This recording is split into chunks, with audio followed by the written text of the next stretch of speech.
Hello and welcome to the video for Monday, August 3rd. I'm going to let people in from the waiting room.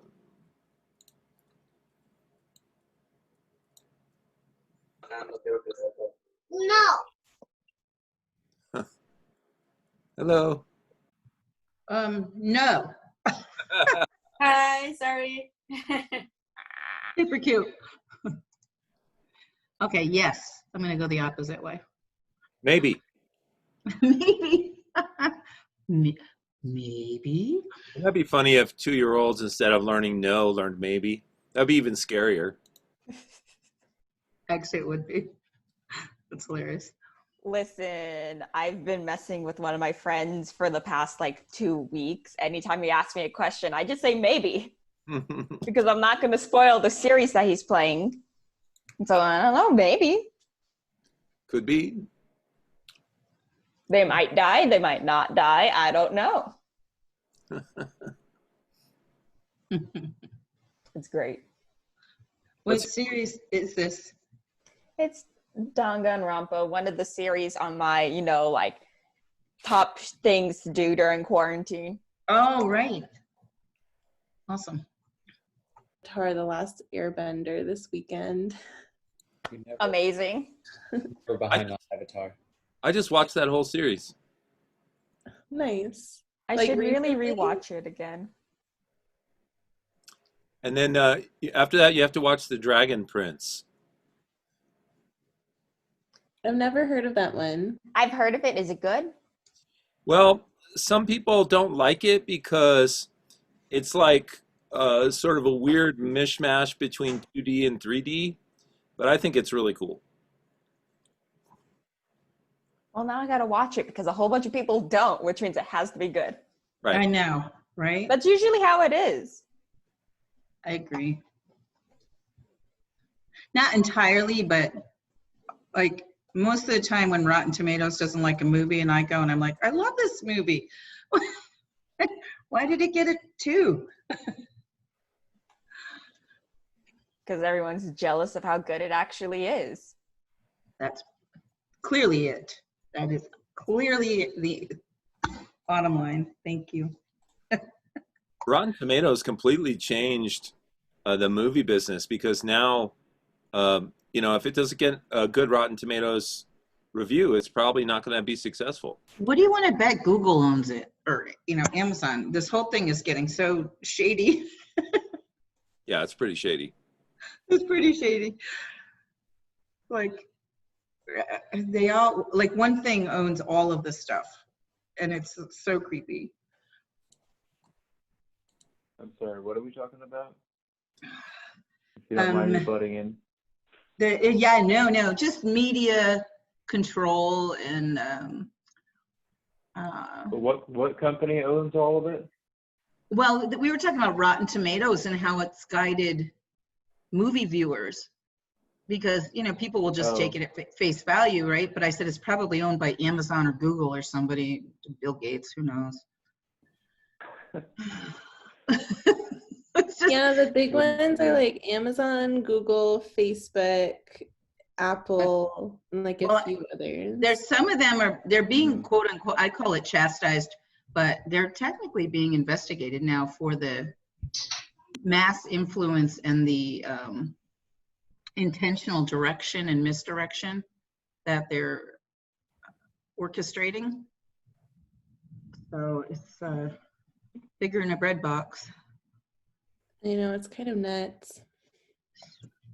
I think it's good though because Amazon is basically a monopoly and the App Store is basically a monopoly. So if they can open up some of those things, it'll be good for consumers. No, they totally should. One of the techies said to ditch Google and Chrome entirely because it's force feeding you only the stuff they want you to see in such an extreme way. Not that they all aren't. And they sell all of your data. Yeah. Dude, I look up I don't even know, pencil erasers, and the next thing I open up Facebook to say hello to my sister, and there's pencil eraser ads. And I was looking it up on, I don't even know, Amazon or, ugh. Yeah, I'm pretty sure they have access to your credit card payments as well. Like when you make a transaction at the store. Oh yeah, Yikes. yeah, and then like I'm you pretty get some sure. ad for like you know, like if I go and I pick up my friends some cat food, I don't even have a cat these days. You know, the next thing you know, somehow ads and you know solicitations for cat products, you know, magically are appearing like everywhere I like turn. Oh, good God. Yeah, Yeah. if you go to a store, if you have your Bluetooth and Wi-Fi on your phone and you use your credit card and they'll have security cameras like everywhere does, then these places, these companies can basically know everything about you because Well, they can it's not tap even into your Amazon partnered with Whole Foods. They own Whole Foods. Exactly. They And bought so, them. you know, yeah. So, Yeah, and Amazon, there were a bunch of stores, you know, I that think were closing.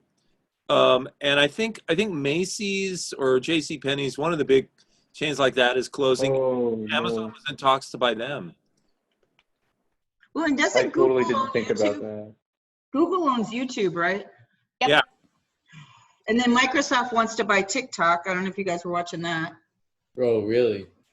Yeah, because Trump was gonna, well, the Chinese think Trump's gonna ban it, so they wanted to sell it quick. So then Microsoft proposed buying it for the US platform. He is going to ban it. He said he's going to ban it in 45 days. You know, so Oh, they're really? trying We'll to sell see. it.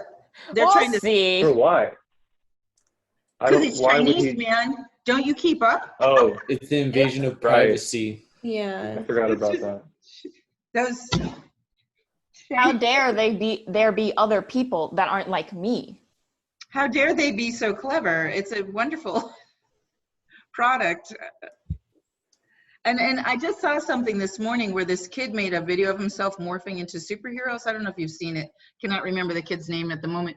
But he caught Hollywood's attention through TikTok. He's probably going to get, you know, a lucrative position. Quite fascinating. I love that, and I kind of hate it because damn that kid, you know? Oh, I know. He does a cool thing, and I don't know if you guys know this, but at the end he turns into Spider-Man and he shoots these webs out of his hands. But there's a guy in Tucson that actually designed those Spider-Man toy gloves originally. Yeah, and then No way. he sued the company that he showed them to because they didn't buy it from him, but then they manufactured their own. Absolutely. I Yeah. know that story. Oh, Yes. no. Yes, him and his college buddy, I think, sued them, and they're a lawyer. Well, at least one of them's a lawyer, but they still didn't win. So, What? They lost still? well, you know, there's like they probably made a pink edge to the glove. Who knows? Some subtle difference. But it's pretty cool that he designed them, anyways, right? It's cool that he's designed them and he's poor and got taken advantage of.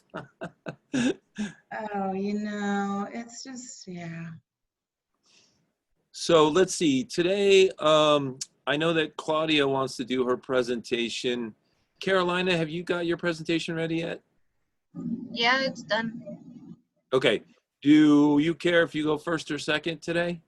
It doesn't matter. Whichever one can go first. All right. Claudia, do you want to go first or second? It doesn't matter. I can go second if she wants to. Okay. Go third. Go, Except it matters. go never. Go never. Okay. Right. Carolina, if you want to go first, you can. Sure. Okay.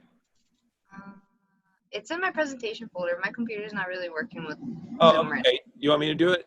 Please. Okay. And I apologize if you hear yelling in the background. I don't have a babysitter today. No. It won't be new. That's My son didn't awesome. want to get out. I told him get out, and he's like, no. I like it. Same here. She doesn't want to go play with her toy. She wants to be on the computer with me, supposedly. Of course. And then Yeah. if you weren't on the computer, Yeah. Okay, I'm opening it. Just needs a minute.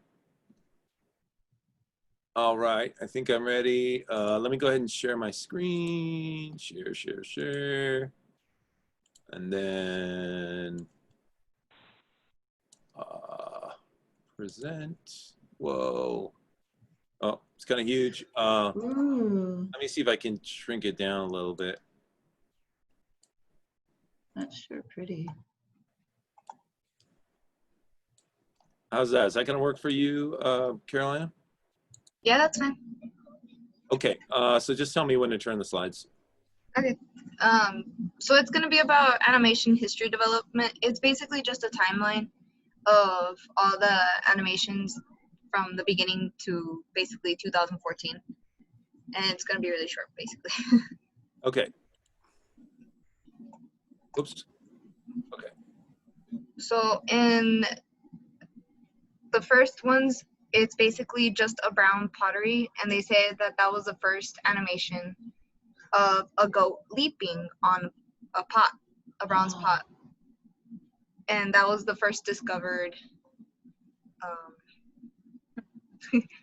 the first discovered animation that they have seen in the early BCs. And then after that, it came the Vitruvian Man from Leonardo da Vinci. Yep. And I guess he used that for medical wise sometimes, or like to show the movement of body and angles. So in his drawing, he has multiple arms and legs, basically showing his movements, the movements of the body. And after that, it led up to into the 1600s, where the first magic lantern was used by using glass sheets and images to project the animation. And to keep on the movement, they just used more glass sheets to keep going. And then after that, basically they used a thaumatrope. It's basically just a picture on a string where you rotate it, and it has two pictures, one on the back and one in the front. Usually the one in the back is backwards, so upside down. And when you spin it, it seems like they're together. So it's like a movie basically, or something like that. And that's what they did in, I think there was a movie with one in there where it was a bird in a cage. And that's how you supposedly seen it. And then after that, it led into a spinning wheel where it reflects pictures while you spin it. And it's similar to the 1834 zoetrope. It was a hollow drum, but it would spin sideways, so horizontally instead of vertically the way the other one would. And it would just do the same thing, just make pictures move. And that's where it started to develop more into the paper of a flipbook, which they also called it a kinograph. And it reached a wide varieties of like people, and that's where they started realizing that they can do paper animations basically. And then there was something called moviola. I don't know how to pronounce the specific name, but it's basically similar as the zoetrope, but it's more detailed, so it has more movement or animated cartoons. It's a prototype basically for that. And then they started moving on into the 1900s for the humorous phase of funny phases, where they would draw just on chalkboard and just draw faces. So a stop motion photography basically. And since that, it basically connected to the phantasmology. I can't say that word, but it's another way of drawing on board. But this time it doesn't stop, it's just recording where the hand would draw everything. And that led up to Gertie the Dinosaur, which was the first considered cartoon that had an appealing character. And she was really famous in the 1914s. And then Felix the Cat came up in Felix Cat, the musical muse of felines. And he is considered the first movie star to be animated. And then Steamboat Willie from Walt Disney was the first cartoon with sound printed on film. And he founded that in Los Angeles in 1923, basically.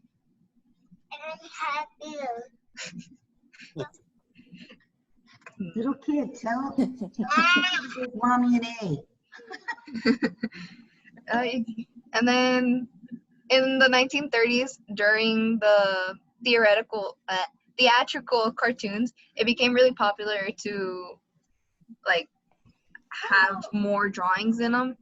So basically, there was a rise in Walt Disney and Warner Brothers and MGM and Fishers and stuff like that. So Mickey Mouse, Donald Duck, the Silly Symphonies, Betty Boop, Popeyes, and stuff like that. And in 1930s, Merry Melodies, Warner Brothers cartoons, was founded and created a series. So Looney Tunes and the Roadrunner and stuff like that, which also led up to more detailing into Walt Disney's Snow White and the Seven Dwarfs, the first animated film that was hand-drawn completely. And then during the 1960s, the Flintstones came out, and it was the first animated series on primetime television, along with Yogi Bear. It was a spin-off of Huckleberry Hound, and debuted on national TV. And then The Pink Panther in 1964 won the best short film of the theatrical releases. And then Fritz the Cat was the first animated adult featured film, so X-rated. And after that, in 1984, The Adventures of Andre and Wally B. The short film was the first fully CGI animated film and created by the Graphic Group and the precursors of Pixar. And The Simpsons was also the longest adult animated sitcom that was created by Matt Groening for the Fox Broadcasting Company, and it is Oops, I read it wrong. In the long-running American sitcom. And in I can't speak today, sorry guys. In 2009, it surpassed Gunsmoke as the longest-running American scripted primetime television series. And in 1995, Toy Story became the first fully computer-animated featured film and was released. And then finally came Big Hero 6 for the first movie to come out with Marvel Comics, the character comics. That's it.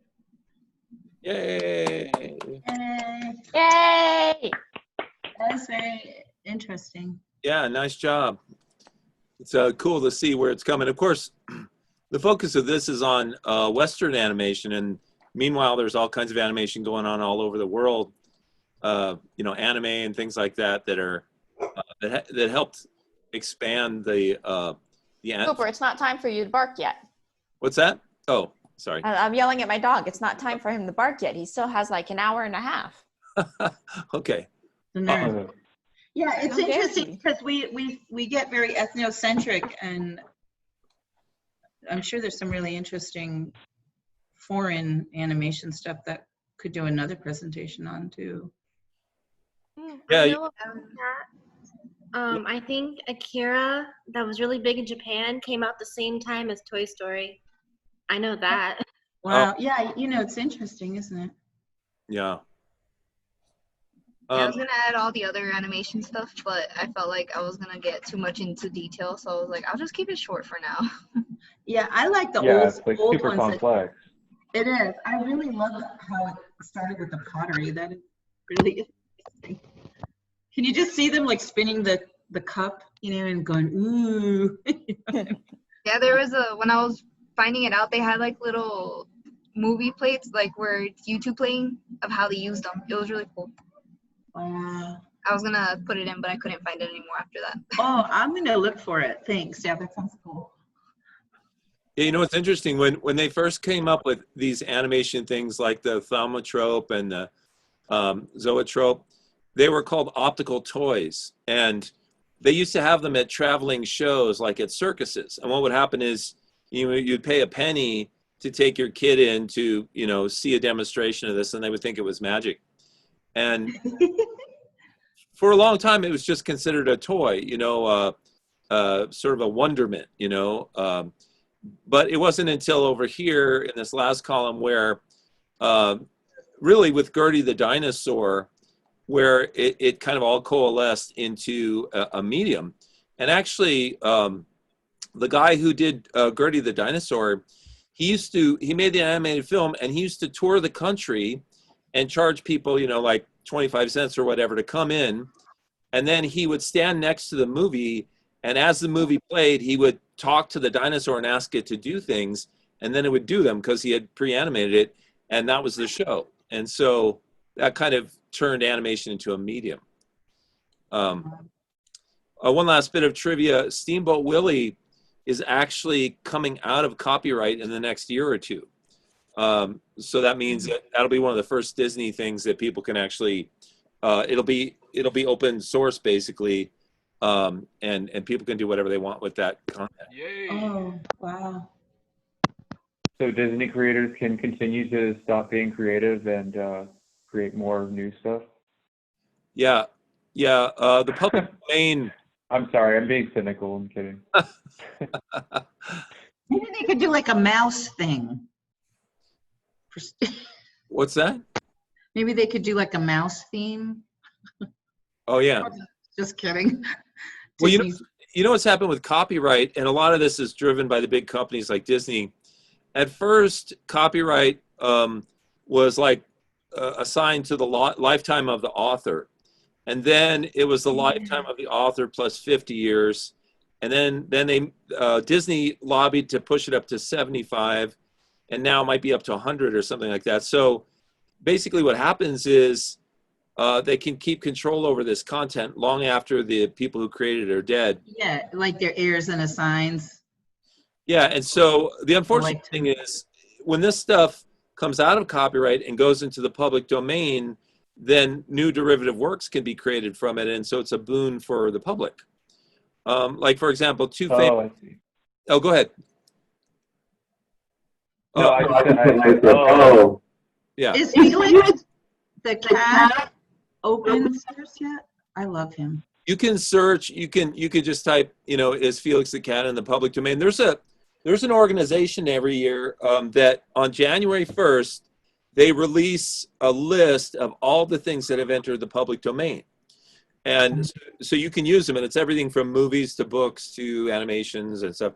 And a couple of things that are now in public domain, Sherlock Holmes, all of Sir Arthur Conan Doyle's stuff is in the public domain. And Lewis Carroll, all of the Alice Wonderland stuff is in the public domain, which means if you wanted to make your own comic or story or whatever using those characters, you wouldn't get sued because it's all public now. Hi, guys. I was going to say, who would even sue you to begin with? Hi. What was that? Who would even sue you to begin with? The authors have been dead for who knows how long. Heirs and assigns, corporate interests, business entities. Yeah, that their heirs get copyright stuff. Got it. Basically. Yeah, and that's Your cranky little nephew. That people have so wouldn't it, like these characters already. Jesus. Yeah, like wouldn't it be better for it to just for the content to enter public domain after they die? Like, I feel like that just immediately after they die. I would think that would be just more. That's how it started. An alternative. Mickey Mouse because Walt Disney is dead. So Right. I don't think there will be a lot of loopholes and flaws. Also, I wouldn't like that. What if they assassinate us artists to keep our stuff? But after the artist dies, who comes into ownership of the copyright? Is it just whoever they sign onto it, like in their will or something? Yeah. Usually what happens is that a company like is supporting an artist. So all the work that they did under that company, since it's in the contracts, I think there is like, for example, SpongeBob, Steven Spielberg created it, but I mean, once he died, Viacom, the main company, just kept it all. It's all theirs. Well, and interestingly, the rights are sold frequently from the artist. They are taken over by some kind of corporate sponsor frequently. So the inventor doesn't even really have rights to it until it expires corporately. Yeah, I think Yeah. that was the case with Dr. Seuss. Dr. Seuss didn't want to make any movies, but when he died, his wife sold the rights to companies. Yeah, there's a lot of newspaper articles about rights that got sold. Like, for example, the Beatles catalog has been sold between several corporations. And at one point, Michael Jackson bought the Beatles catalog, and then he got into financial trouble, so he sold half of it to Sony. And then I think eventually, maybe after he died, Sony, I think, went in and purchased the rest of it. So Yeah, correct. The interesting about the that story that you mentioned is that he asked the lead singer of Beatles, like, what don't you have? And he went on and purchased it. yeah, he purchased it. Both Paul McCartney was bidding on the catalog, and Michael Jackson offered more money and got it instead of him. And they were friends previous to that. That So is that was, so funny. yeah. Okay, one last thing before we look at Claudia's presentation. Carolina sent this link, I think, so we could see the thaumatrope. So I'll just click on it here. Oh, thanks. Yay. Cardinal, my favorite. I'd love to have a tame one. I wouldn't have the heart to cage him. Well then, I have something for you. Once, an empty cage.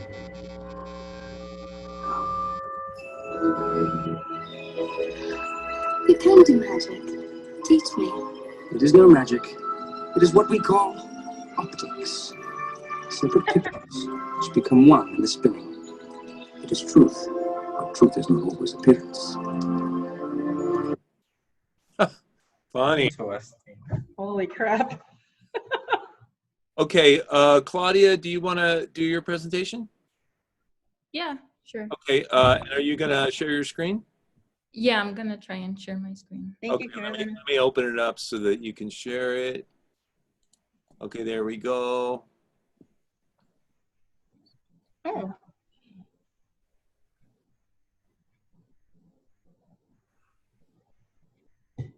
Okay, I think we're good, right? Yep. Can you see it? Okay. Yes. So I'm gonna talk about album covers. Yay. And I'm going to focus mainly on the role of design, a little bit of history, and kind of where we're at right now as designers and opportunities that we might have and how the industry has shifted.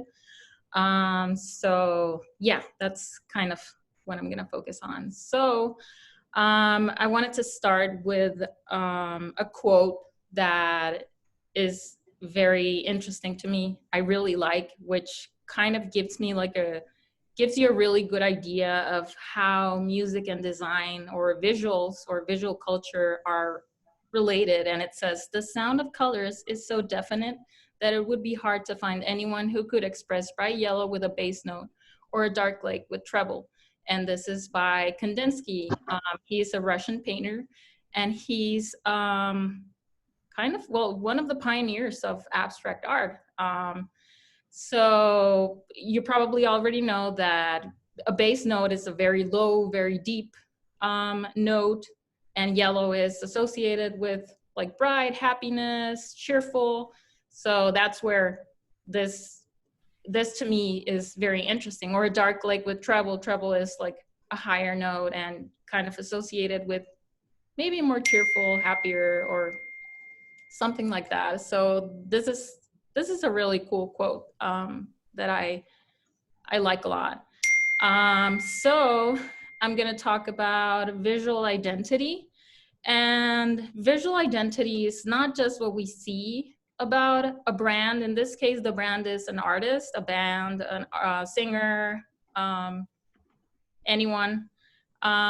So it's not just what you see, it's what you see in your mind when you hear the music, or it's the images that come to you when you listen to something or when you think about a band. I don't know if it's happened to you. It happens to me a lot when you think about a band or an artist and you kind of picture images or colors or things like that. So that's part of visual identity. And it says that it's all the things that a consumer of music can see about a band or artist. And this can be unconscious and conscious. So this is where we play a really important role as designers, helping to shape, or not shape, but maybe become an extension of the music of an artist, of a band, and kind of digest their concept and like what they're all about, what they're trying to express through their music. And we can be kind of like a vessel or an extension of what they're trying to tell us. So that's visual identity. A lot of people actually frown upon marketing in music, like, oh, you're sellouts and whatever. Since I work in marketing, it's kind of like I'm probably biased. So I say that if you're still gonna be marketed, regardless if you plan for it or not, why not plan out how you think people are gonna perceive you? But that's just me. So yeah, so a little bit of history, and just wanted to show you guys how this is a record in the 1930s. So this is what a record, an album cover would look like in the 30s. So if design hadn't played a role here, this is what we would still be looking at. And maybe our Spotify feed would be filled with like little white squares. So this was the 1930s, and up to this point, that was totally it. And then there was like a title with a very generic type. And yeah, that was how albums were marketed. So then we fast forward a little bit to 1938. Alex Steinweiss, which is he's credited to being the person that kind of invented the album cover, because he noticed that there was an opportunity. It was a huge canvas that was that wasn't being used, and he thought it would be cool to like incorporate something to album covers, and he did. And surprise, he was totally right, and sales went up and it started becoming a thing. So these are some of his designs. So at first it was just illustration. We didn't have such like good photography then. So they started off with illustration, but I don't know if you feel the same way, but when I look at these, they kind of still look pretty relevant. And there's a lot of this still happening. Very vector, very flat-based design. This is like actually pretty kind of like happening right now. So then we have like early pioneers. This is the album that is kind of like what I found is to be like the first album cover that I don't know, like history calls like the first one, I guess. It's a jazz album. It all started with jazz, and yeah, it sold out and it had a lot of sales. So people started realizing that it was very important to start designing. Up to this point, it was just the record companies that were in charge of the designing and the decision making. It wasn't really the artist. Then we have the jazz era, and we have people like Jim Flora, which is an artist. This was in the 40s. He starts illustrating a little bit more, like more complex, but still I see this, and this is something that I could totally see someone designing today, very flat, and even the color palette is very like today. So this was in Columbia Records, and yeah, very flat, very vector. Then we have Neil Fujita, who is known to be like the person that started kind of involving like art, like actual art into album covers. So this is his actual painting, and people started realizing that buying an album was like buying a piece of art, and it was like there was a sense of pride to it and a satisfaction. So that was his designs. And then we start seeing photography finally, and yeah, really cool photography paired with typography, and they kind of forgot about illustration a little bit. Then we have, well, yeah, bold typography. Before, they didn't really pay attention to typography and what it can communicate and what it can express. So now we're seeing pairings of like photography, colors, type, and they start realizing the importance of designing typography.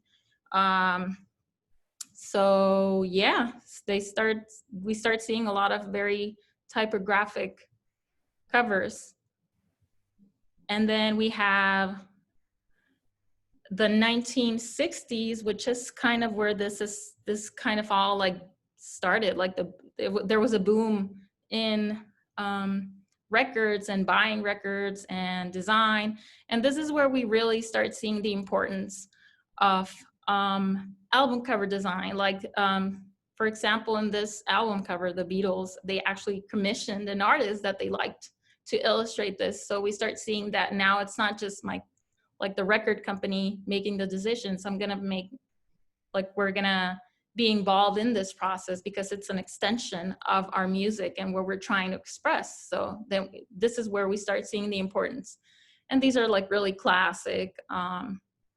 This one was commissioned to Andy Warhol, the Velvet Underground. So yeah, we start kind of seeing the importance. So album art as concept, this is in the 70s where we kind of took it like a step forward, and we started seeing, well, not just express it. I'm not just trying to express something in an album cover. I want to express something everywhere you see me. So like this album cover, we see this image, we see it in their album cover. It's by Pink Floyd, but then we saw it on stage, we see it in merchandise. So we see an expansion of areas, like opportunities, places where we can express and kind of expand our brand. And yeah, this was the beginning of this. Like this album, the actual video is the same imagery, and in merch we see it everywhere. But kids, they kind of took it a little bit too far in my opinion, because they got like lunch boxes, and then it was too much. But yeah, they were really good at marketing. And like David Bowie, we see a lot of the like the lightning bolt, but not a lot of people realize that it's David Bowie and it's this cover. And he actually, when he toured for this, promoting this album, he like did his face with the lightning bolt, and it was like, so it's an expansion of the brand. So then we have logos and mascots. This is the 1980s, and we start seeing that an image can actually stand for me and my music. So if fans see my image, whatever it is, it represents me. So, and this is kind of being borrowed by pop music and hip hop nowadays, but it started with hard rock and heavy metal in the 1980s. So if we have any metalheads here, you're gonna probably recognize a lot of these. And then the 90s on is kind of considered as like contemporary. So we see a combination of things. We see design typography, like the Nevermind title, which is like a wavy thing. We see photography, we see illustration. This is a combination of all of those things. So yeah, and we also start seeing like, how do you call it? Like a nostalgia, and people wanting to go back to other eras of time, like the 70s or things like that. Especially the 90s were very like 70s. So what makes a memorable album cover? And I think that a memorable album cover do at least 3 things well. And one of the things is that it makes you visualize the music. So if you've never heard of the band or of an artist or whatever, with the imagery, you get a really good idea of what you're seeing. And these are really like kind of, well, some are classic, some are more contemporary, but it happens to me a lot when I'm on Spotify and I see like the little thumbnails of something and it kind of catches my attention and I say, oh, okay, I'm gonna listen to this. It sounds fun. So, oops. Another thing that they can do is capture the personality of the artist. So when you see them, you can get a pretty good idea of what you're gonna be listening to or what the artist is all about. I have like this Janis Joplin, the first one, Janis Joplin is like very hippie, very like happy. I don't know, like you get a pretty good idea of what you're gonna be listening to, I think. And the third one is grab your attention. So, and how can they achieve this? Well, with colors, with imagery, with really bold typography, like clashing of colors like the Sex Pistols album, with kind of, how do you say it? Like, I forgot the word, but like controversial context, sex appeal. So all of those things grab your attention. So that's gonna also be like, interest you. And I have just a bunch of new album, like more contemporary album covers that I think are really good. I don't like all of the artists that I have here, but I feel like these are some of the best album covers I've seen lately. And then what's next for design? So there's a very pessimistic view about the role of designers right now in music, and like, oh, well, design is over. Like the rock star, superstar artists, designers are gone. That was the 70s, and now it's like very saturated. But at the same time, there's a lot of opportunities, and there's a lot more places to put your art in. So now, and this started in the 70s, this is an example, like this Pink Floyd album, we see it in on the album cover, but then we can expand it to the concert, to like designing on tour, and then we can do merch. And then if the brand is really good, if what we did is really good, then we're gonna see it expand to the point that users are going to actually be compelled to do their own spin on art, as you can see here. And we have a lot of opportunities. We have like Spotify or computer. There's always like every platform now has like stories. They have like little Spotify has little clips of like videos when you play songs. Well, not all of them, but most of them. So, and then we have like cell phones, and there we can kind of expand our brand more, and that's it. Yay. Nice job. Yay. I like that little ending slide too. That's really cute. I forgot I was muted, so I'll clap again. I know, me too. I was like trying to. Like, there's a lack of clapping. I'm such a minimalist. I have to duck when I say this, but I liked the plain white envelopes. Huh. I know. Go figure. I know. You can only do that so many times before it's not unique anymore. Yeah. No, I don't know. I'm pretty diehard. Like on the album, you know, the cover was like that, but on the inside album, on that insert, I think there was still color or something, you know, the little circle in the middle. Probably. I'm trying to remember because, of course, I'm so old. We had these things. in our house. Plus we had gramophones, like working gramophones. So we had those old folders, but I think inside this inner circle had something. I'm gonna have to look.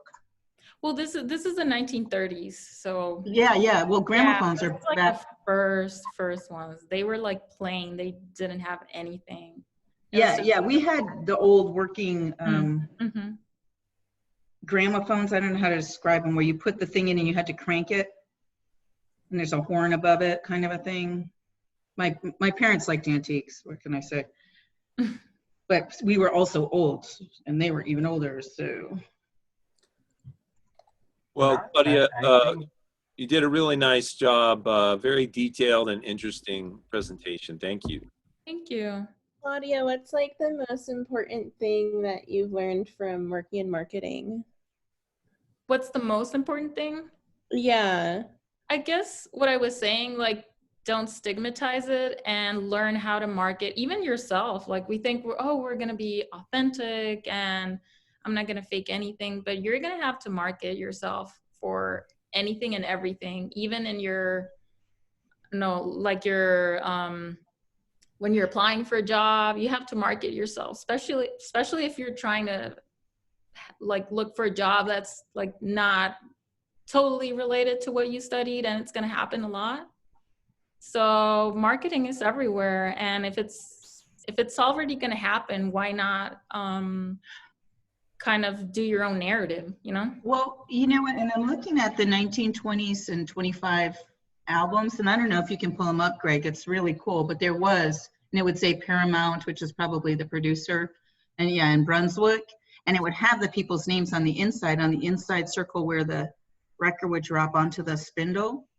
And so the cover on the outside was blank, but on the inside, on the vinyl, in the center was some graphics. Mm-hmm. So yeah, that's another good opportunity for design.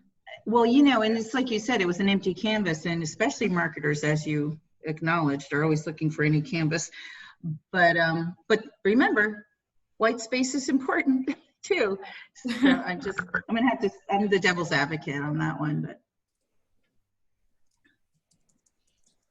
Well, I think that one of the things that I miss about music these days is the big, beautiful album covers. And, you know, that we're on LPs. But of course, LPs have had a big comeback. Yeah, they're back. Well, you know what I was just remembering too is when you had all those white envelopes, to find the record you want was really quite amusing. Because you had to look, unless there was a cutout, you had to pull it out and look to see. Claudia, can you end your screen share? Because I'm going to show one thing that's related to your presentation. Okay, so I'm going to share my screen. And then I just want to point out, those of you that are interested in vinyl, there's a movie that came out this year called Vinyl Nation. And I think it was independently produced. And it's really good. I think you can find it on things like Apple, you know, the iTunes Store or whatever. But they talk about the whole history of vinyl and where it is today and the resurgence of vinyl. And it's really fascinating. So if you're interested in that at all, check it out. Okay, so is there anybody else who has not done a presentation? Okay, everybody's done one? Okay, good. All right, great. So let me go over to the class website for today. Unless there's anybody missing today from class, because then maybe they didn't, I don't know. Well, if so, I'll just get in touch with them. So what I wanted to do real quick was just tell you about the last couple of projects, and then also check in with you guys and see where you are with your projects. So let me start out by checking in with you. So how do you guys feel like you're doing? Are some of you caught up? Some of you are terribly behind? What do you feel like? I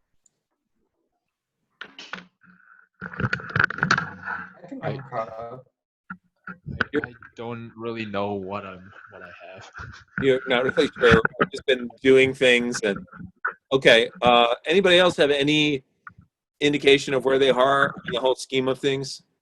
I feel okay. I have stuff to do, but I don't feel terribly behind. I have like the last three things, like the AI, the visit, and the tabloid, and Okay. then throw stuff in the portfolio. So I feel like it's 3.5 stuff because I'm halfway through the AI thing. Okay. And then what did you say, Carolina? I said I'm a little bit behind.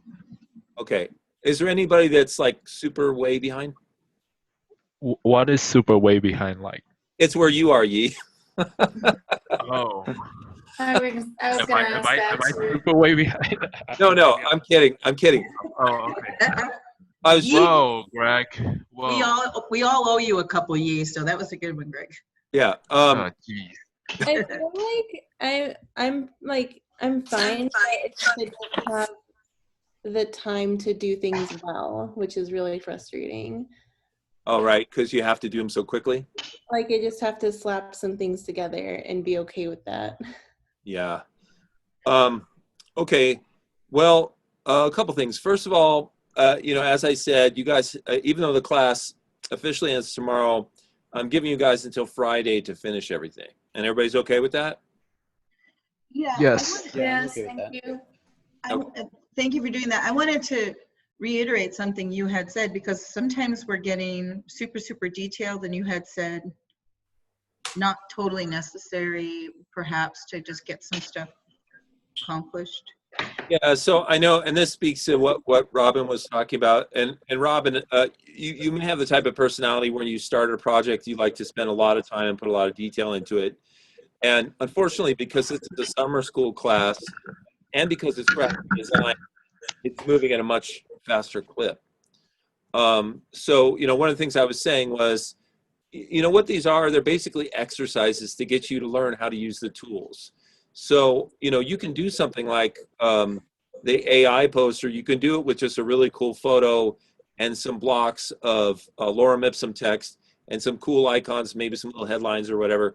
So it doesn't have to be something that you spend several days on. It can be something that you knock out just to, like I said, get used to using the tools. So, my apologies for the fact that you don't have more time to do these, but I'll take that into consideration in the future. Maybe I'll give fewer projects and give you guys more time to work on. Do you think that would be a good idea moving forward? Oh, no. I like the fact that it doesn't have to be perfect, because I have that as an excuse. All right, you just move forward. Yeah, I do think I like that too. do it. Okay. What were you going to say, Rob? There are benefits to having to work so fast, so that all you're doing is just practicing the programs rather than on just focusing on the art. You're focusing on learning it. Yeah, and go ahead. Oh, well, I actually was processing that mentally, how well you've designed the class and how much information you got out to us in such a short time. So I actually thought it was a very well designed class. Thank you. I think that if you end up doing any commercial work, like graphic design type of work, it does come at kind of a pace. It doesn't, you don't get a graphic design project by a client who says, I just really like you to take your time and think through this. Maybe, in fact, maybe go on a long vacation and just contemplate, look at the ocean, drink some coffee, and contemplate concepts that you might like to introduce. It doesn't happen. So, it's very production oriented. Graphic design is the production and commercial end of art, right? So, if you get good and fast at it, then you've helped yourself out in that regard. That message actually came through your instruction. At least I picked up on that.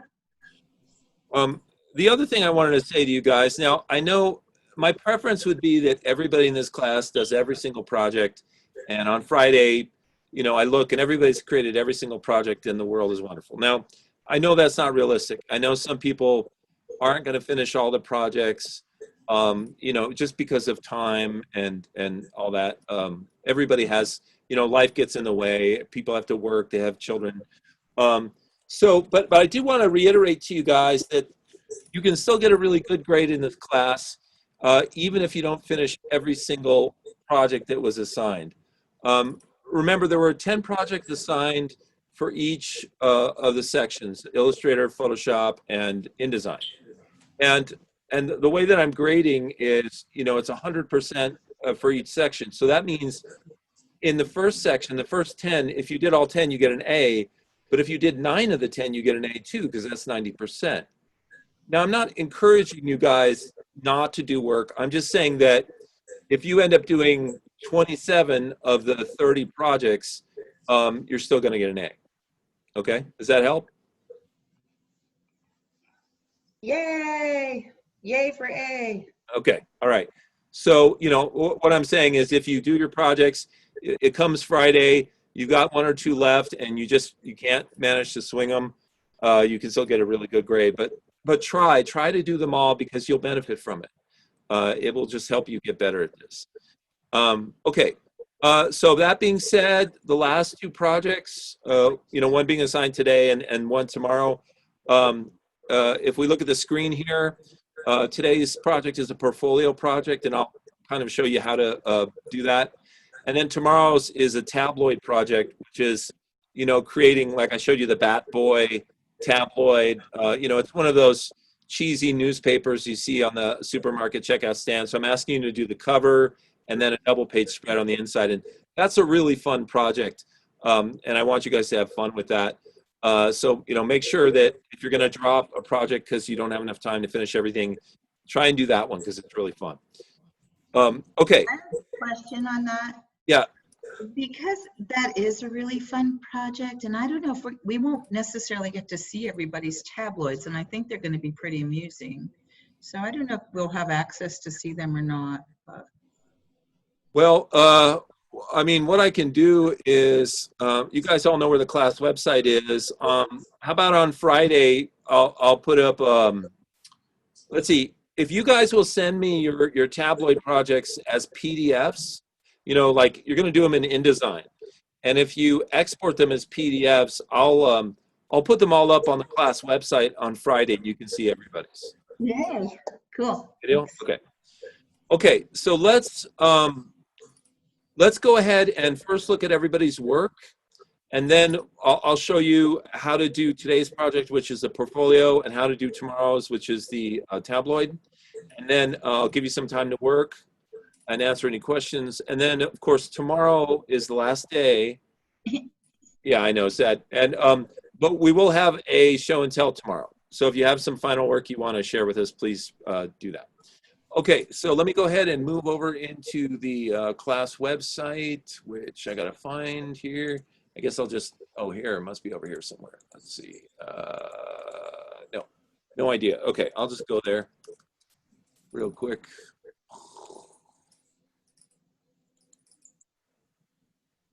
Okay, I'm trying to go there. I'm clicking on my Pima. Okay, there we go.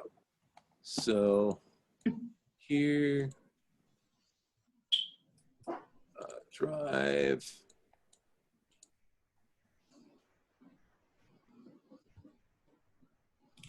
And then the folder. Okay, Mr. Diego, you are first as always. Yes, I am. I should have some stuff in the InDesign folder. All right. Should be the orchids and then Visit Tucson. Okay. All right, so here's the orchid project. Okay, those look really good. One of the things that I would tell you, Diego, do you know how to do something called a spread, which is where the images are right next to each other? Yeah, they were side by side, but I don't know why it converted into like separate pages like that. I don't know why it did that. I can show you exactly why. If you go into InDesign, like let's say that this was a project like your orchids project, right? Okay. If you go File, Export, and then you just give it a name to save it, right? The default for InDesign is to export everything as single pages. All right. Okay. What you have to do is, if you see where my cursor is moving right here, you have to take this little checkbox here and change it from pages to spreads. And if you make that change, it'll export with the pages next to each other. All right. I'll make that. I'll make that change. Okay. All right, but this looks really good. And then the other one is the Visit Tucson. Yeah. Okay. Ooh.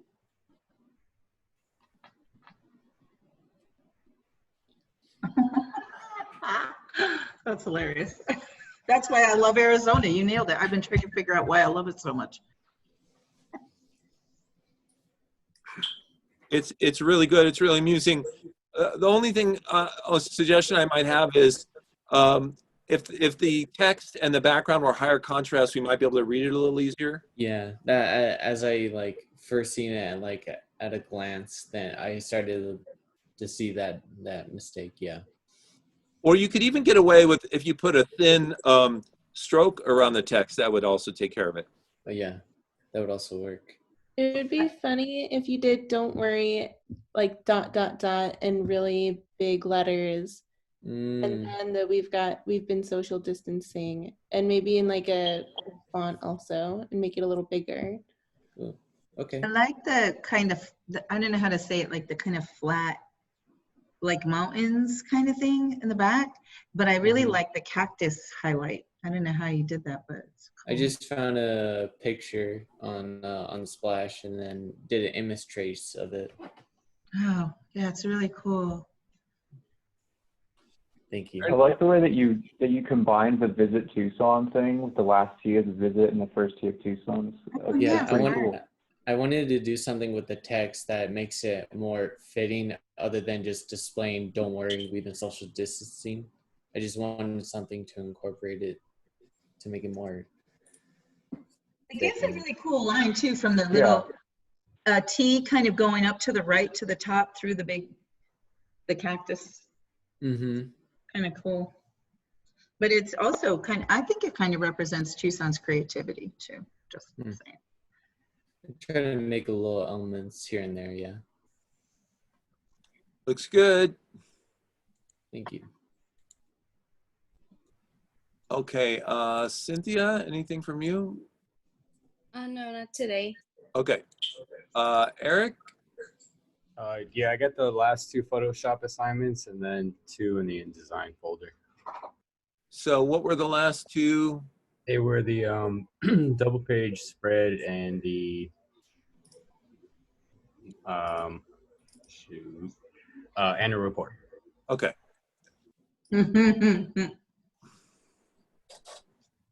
Wow, that looks like a real magazine spread. So awesome. I want that guy's coat.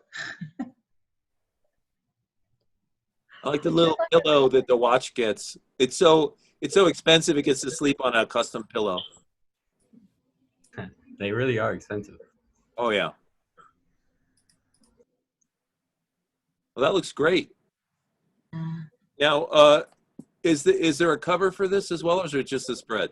I might have misread that. I can do the cover for it if there is one, but yeah, I must have misread that. Well, no, I'm actually I'm not sure which assignment you're doing because some of them were double page spreads and some were a cover and a double page spread. So just look back at the assignment. You may have done it correctly.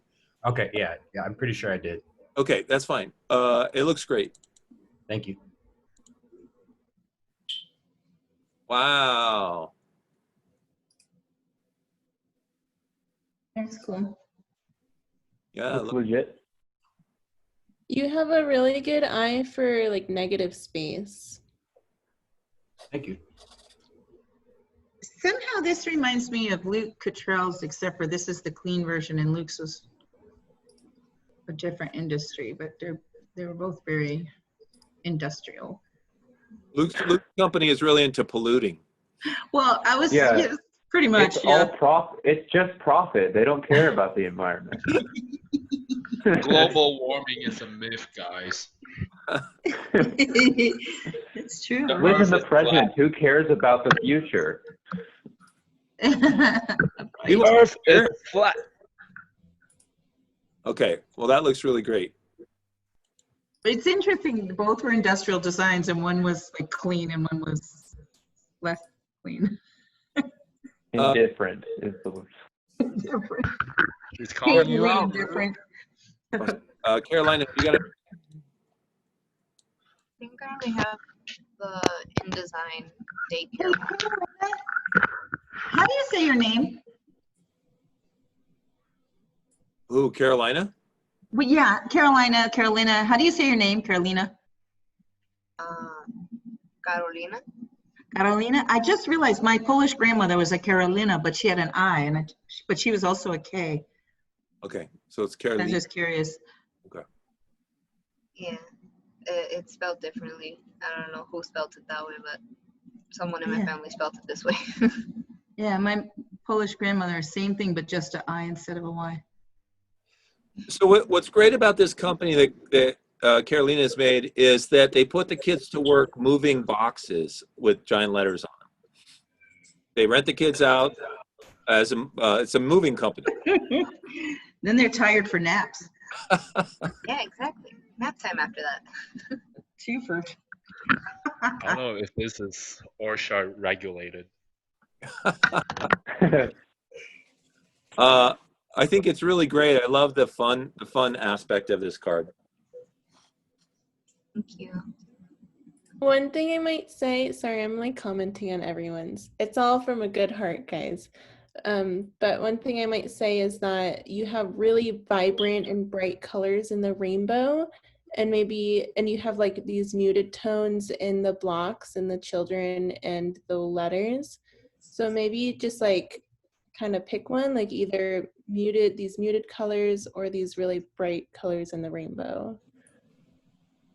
Okay. Yeah, the kids in the box are just a picture. I don't know where I got it from. I had it. But yeah, I think so too. I just didn't know how it would came out and look. Yeah, I think you can easily adjust that in Photoshop by just clicking the image, clicking adjust, and then you can just make it the saturation higher. Yeah. But, well, is it possible? Because I like it like this. Is it possible it's just a artistic expression one way or the other? Well, I think Robin's making a good point, which is it's about consistency. She's got like, if you look at this rainbow and you look at the daycare colors, those are both pretty bright. And then by the time you get down here, everything is less saturated. So she's saying pick one or the other, make everything saturated or everything dull.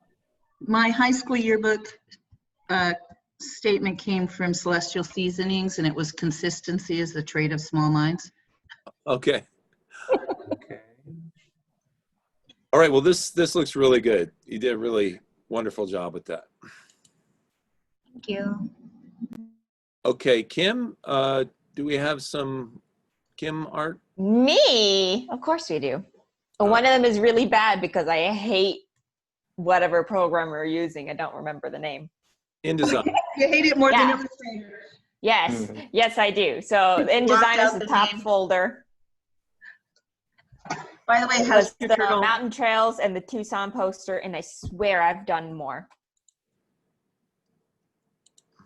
Well, while you haven't download everything, because I don't know how to save things properly, and by that I mean I'm just lazy, I am going to attempt to figure out what I'm doing. Okay, well, your Mountain Trails looks good. And then You're gonna have to download that one too. This is the one that looks horrible. And the only reason why is because I gave up before I even started. What? I like it.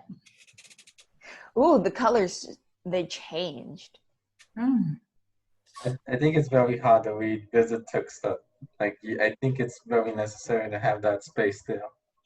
There was a space there.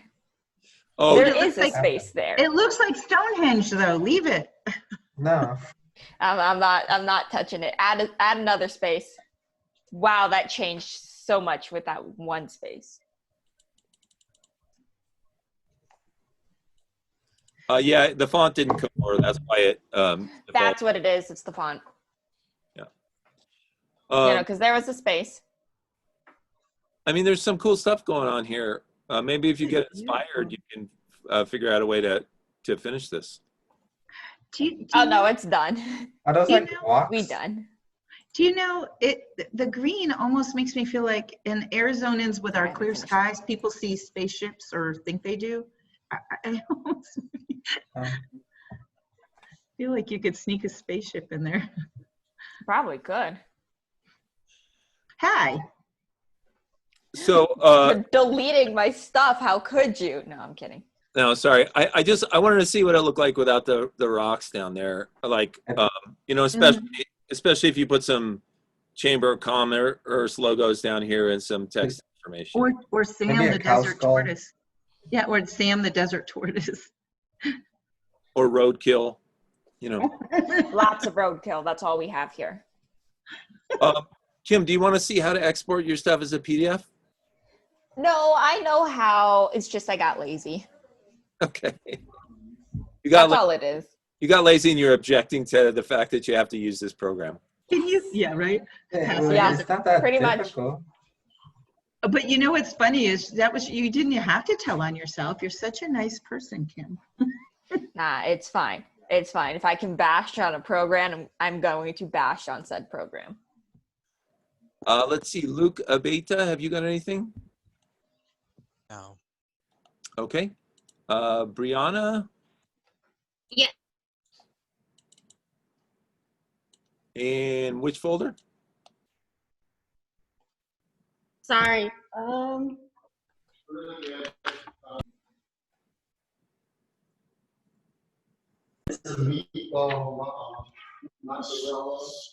Let's just try to talk to me. I have visit Tucson, mountain trails, the orchids, and the AI poster. Got it. Okay, I'm going to start at the top and then do these last three. Congratulations. Yeah, you did some work this weekend, huh? Yes, I did. Good for you. Yeah. Okay, here's one of the first AI posters we've seen. And what do you guys think? Love it. Looks interesting. I like it. I like the wall band. Thank you. And that one little red thing on the right-hand bottom corner just ties it in. Like if you didn't do that, it might. If you didn't do this, you would fail. Ah, I see. That's what I was trying to say. I like the concentration of color that you did. It really draws your eye. There's a lot of movement with it. Yeah, it's very cool. Yay. Okay, now we got these last three. We have the mountain trails. Okay, and that looks good. Then we Definitely went have full pine cone. orchids. So there's the first page, and then the second and third are here. That looks good. And then we have the visit to Represent EG. Oh, that is so awesome. Except for the misspelled visit. Wait, I misspelled it? And Tucson too. That's cute. There's an I missing right here, and this should And Tucson. be CS for Tucson. Dang it. I'm dyslexic. Oh my god. I like it all the more. Isn't it interesting how EG's is so symmetrical?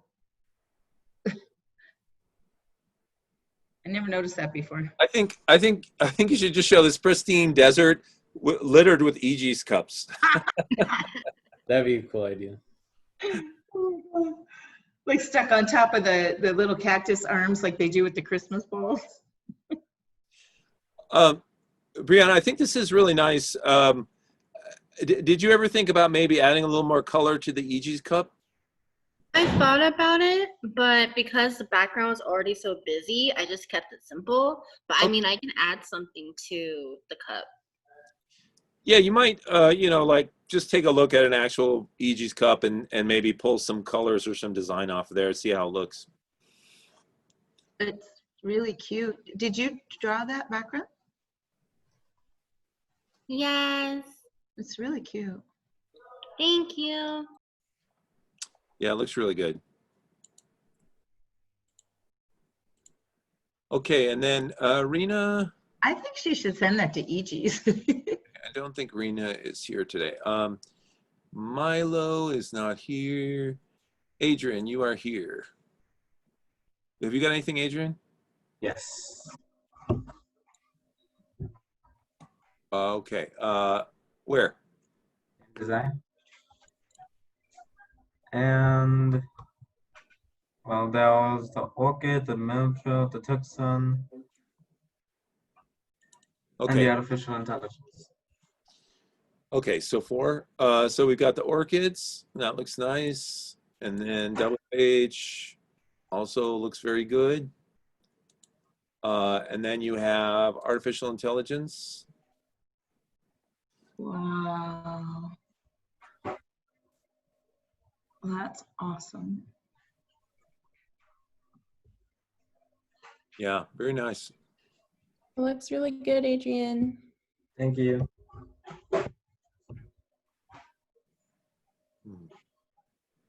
Okay, then I also have the mountain trail. Because apparently mine was so good it left everyone speechless. Okay. I'm speechless right now. Don't forget, you're supposed to have a drop shadow on both leaves and on the text up here. Oh, okay. And then this one?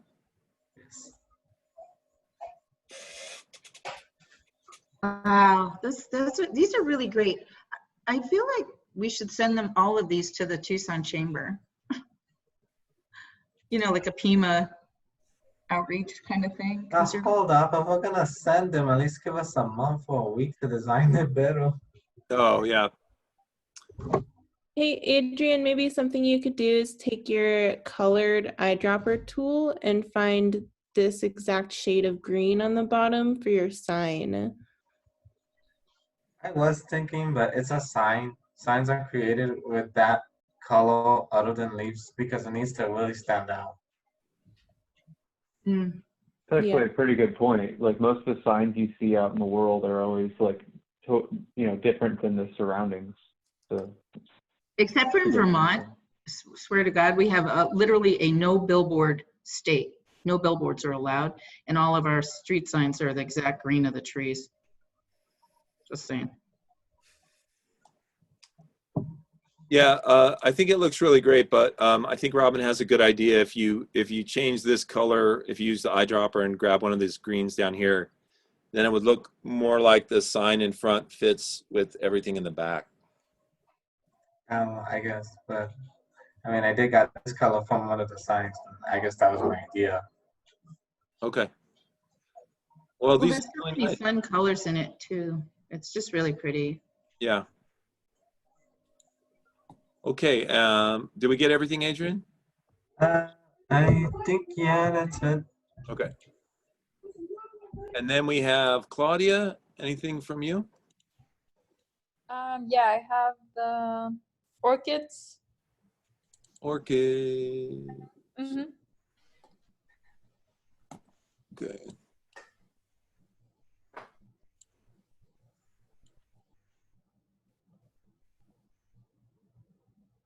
Okay, those look really nice. And the infographic, it's the next file right there. Mm-hmm. Oh, wow. Oh, God, that is so cute. Thank you. Yeah, that's really beautiful. Thank you.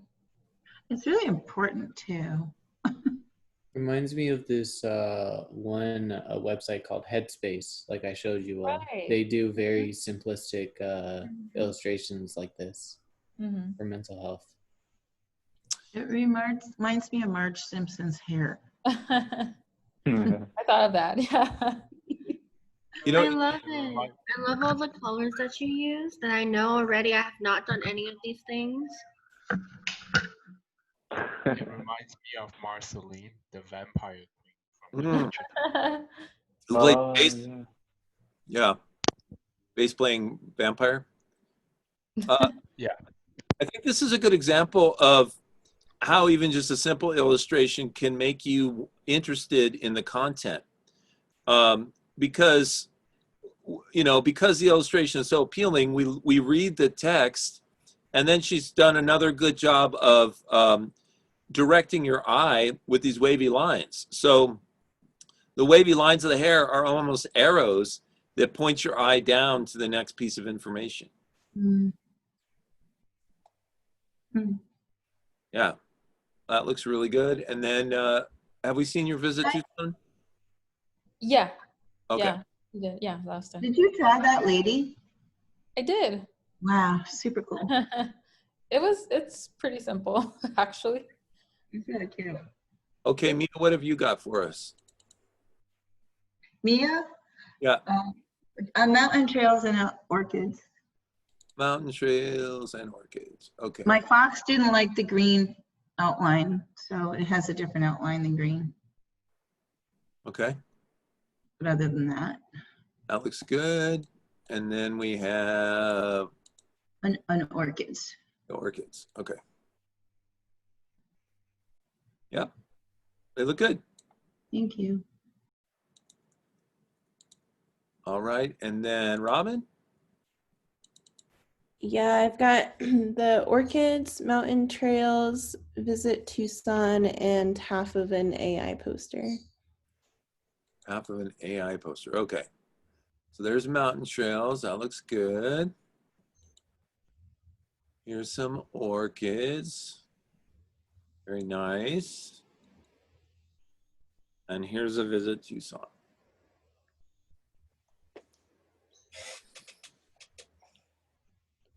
You know what would be cool if you made the flower kind of like the sun, matching with the mountains in the back. Oh, that's a good idea. Like kind of change the color as it emerges in the sky. Yeah. Mm-hmm. I like that. Yeah, it's very I cool. love the layers of sky. That's pretty cool. Yeah, that was from Just the way that. being a photo.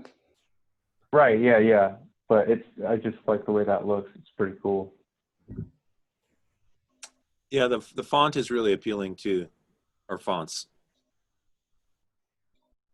Do you guys think that the fonts clash too much or that they work together?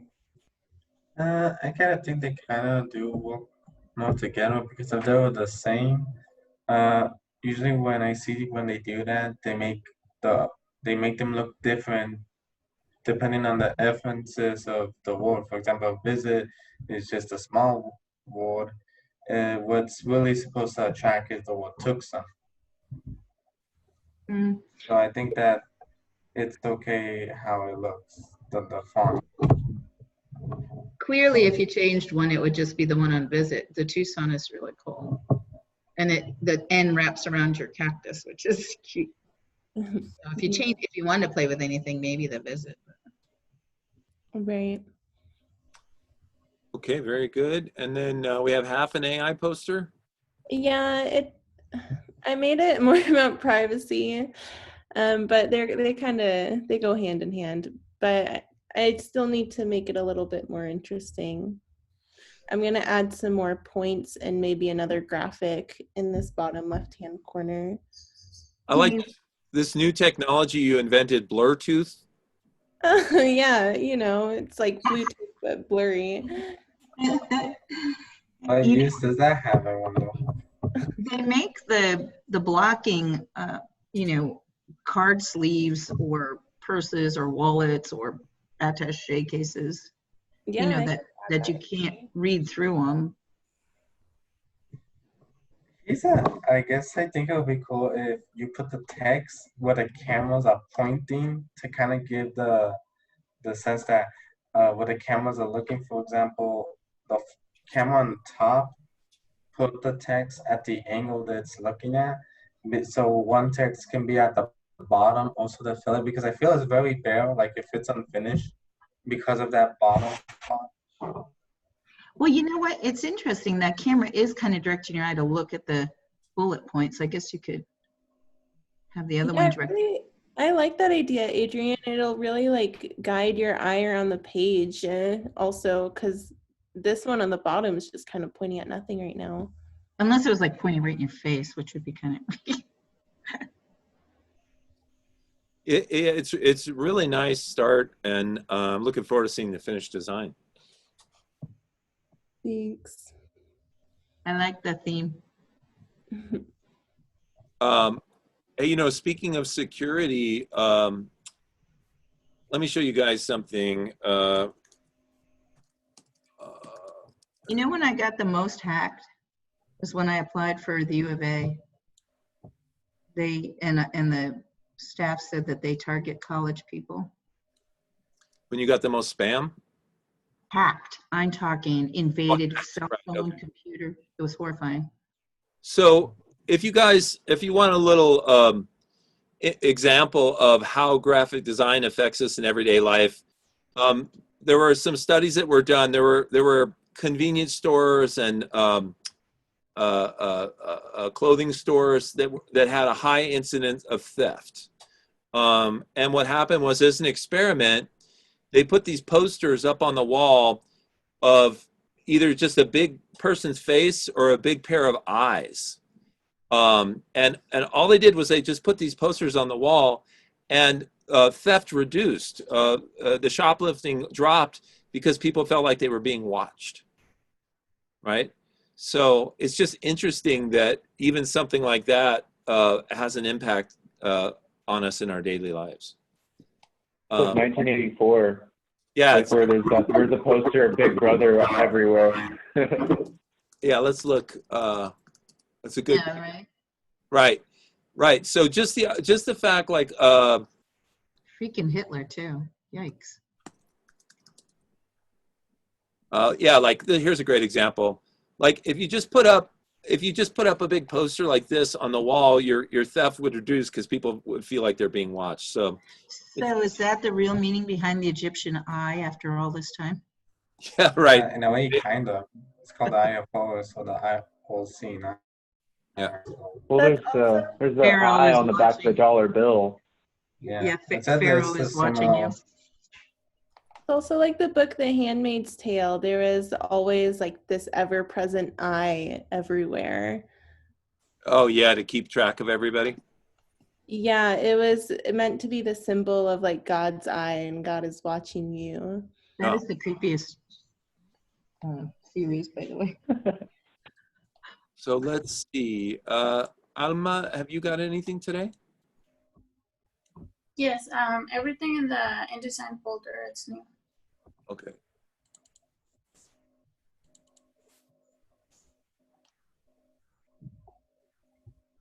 Oh, that's pretty. I like your phone number.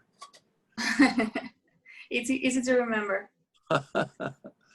Okay, that looks nice.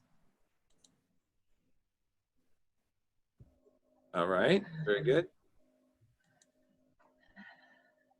Here's orchid for us. All right, looks good. Wow. I like this one. I like how I like the fonts. It's like the background's holding Visit and the cactus is holding Tucson. Was this a vector that you found online? Yeah, Nice. it was a different color, so I changed the colors in it. Yeah, that's beautiful. Really pretty. Really nice. And then last but not least is Mountain Trails. Okay, don't forget you're supposed to have a little leaf down at the bottom here. Yeah, I just realized that I forgot to leave. Looking at another poster right now. Okay.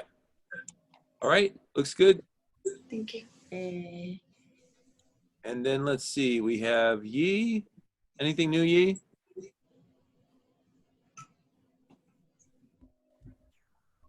He's pouting. He's not talking to you. What's that? Can you hear me? Yeah, do you have anything new? Yeah, I do have one on InDesign assignment 4, the orchid. The orchids?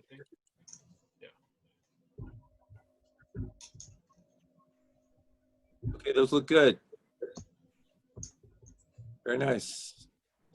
A question on the Visit Tucson and the AI. Is this anything will do? What about those?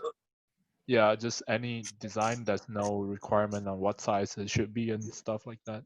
Yeah, there's no real requirement. You can, I mean, Okay. I might have put some details in there, but you're welcome to do whatever you want size-wise. Okay. And then Luke, have you got anything? Luke C? Yeah, I got the AI poster, the orchids thing, and the Visit Tucson. Okay, so here's orchids.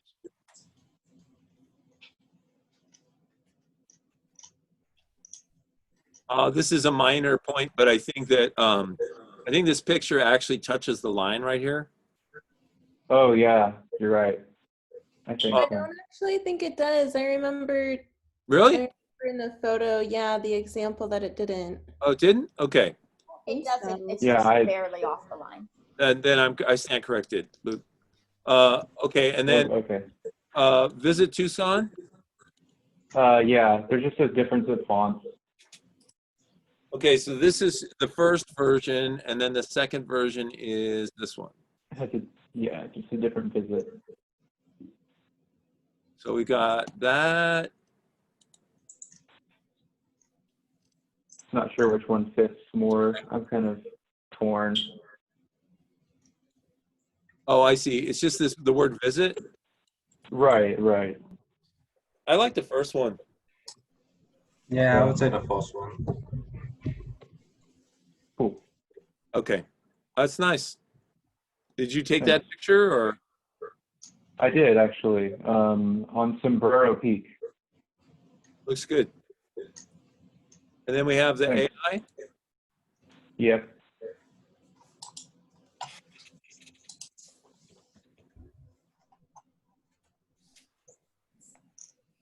You use like photo manipulation? What? Or do you use like photo manipulation or something? Yeah, so I just I have a photo, I found a photo of, from Pexels of a person holding up a smartphone. And I just cut it out with Photoshop and put it into Illustrator and then put, that screen background with it and the text and whatnot. And, It's yeah. actually really funny because there's like a bit of a play on words with the whole smartphone concept. Right, Yeah. yeah. Artificial intelligence, smartphone, yeah. Yeah, hilarious. And it's Well, really it's just the creepy. beginning. Yeah, it is. It's pretty eerie, so that comes across. Good.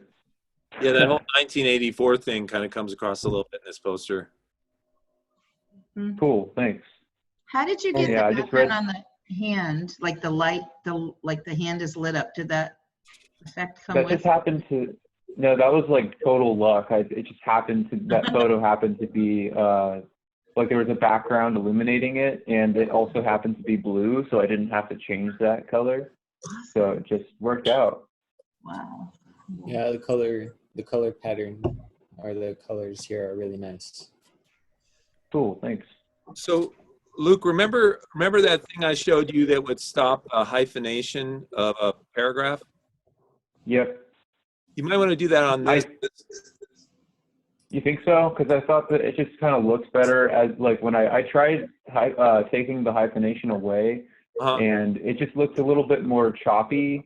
But I don't know. Maybe if it would probably be. I think you're probably right. Maybe it would be more legible because it's a difficult font to read. Probably. Is that The other thing you can do is if you take the hyphenation off, you can change the width of the text box until you have text looking the way that you like. Oh yeah. Okay. Yeah, because yeah, I could think about that. you don't want Yeah, with little that. things like that at the bottom, right? Okay, but You're right. Yeah. the poster looks really good. Cool. Okay. Thank you. And did we get all your stuff then? Yep, that's all. Okay. All right. Great job, everybody. Everything's looking wonderful. Really impressed with your work. Okay, so why don't we go ahead and take a 15-minute break? We'll come back at 2:45 and I'll demo how to do those last two projects. Hey, Greg, I have a question. How do I do preview and InDesign? How do you do a preview? Yi, I'll answer your question after this, okay? Okay. So here I am in InDesign, and down here at the bottom left, you click on this very bottom button, And normally it looks like this. This is what's called normal mode. And if you click on this and hold it down and go down here to the word preview, then you see the preview. Okay, thank you. Okay. Yi, what's your question? Now I know who's the favorite. Well, oh, back to my question. I inserted a picture that I took of Tucson into. wait, it's kind of hard to hear you. It's kind of hard to hear you. I took a picture and I tried to place it on InDesign, and it just came out really blurry. Okay, so two things. One, make sure the picture is high resolution. So, you know, go into Photoshop and make sure it's at least 300 pixels per inch, not like a 72 pixels per inch thing you got off the internet, right? And then the other, it's high res? Okay. Sorry to cut you off. Is putting it into Photoshop the only way to know? Yeah. Yeah. Okay. And then the other thing is, in your drop-down menu here, you can click on View, and you can come down here to Display Performance. And if you go to Fast Display, everything's going to look a little bit crappy, but your display, your pages will move much quicker across the screen. So here I'm zoomed in on Kim's cacti in Fast Display. Now watch how the quality of this changes when I go to High Quality. You see how the pixelization left the edge of the cactus? Yeah. Yeah. So two things: make sure your image is high res, and then make sure you're in a high quality from View Display Performance. Okay. When I go Display Performance, I want it on high. Yes. as well? Yeah. Oh, okay. Well, now it looks fine now. Okay. Good. So I just don't need to worry about it. Yeah. Yeah, and you are my favorite, but don't tell anyone else, okay? I knew it. I knew it. Well, you guys can suck it now. I leave to get a cinnamon roll, and I come back to this. Oh. Deal with it, Kim. I don't know. He put Diego. Okay, so we're coming back from break here, and I'm going to go ahead and share my screen with you guys. And what I'm going to do is I'm going to go over how you can create the last two projects. The second to the last project is a portfolio of your work that you created in this class, and you're welcome to put in additional work if you like. And then the last project is the tabloid, sort of bad boy thing.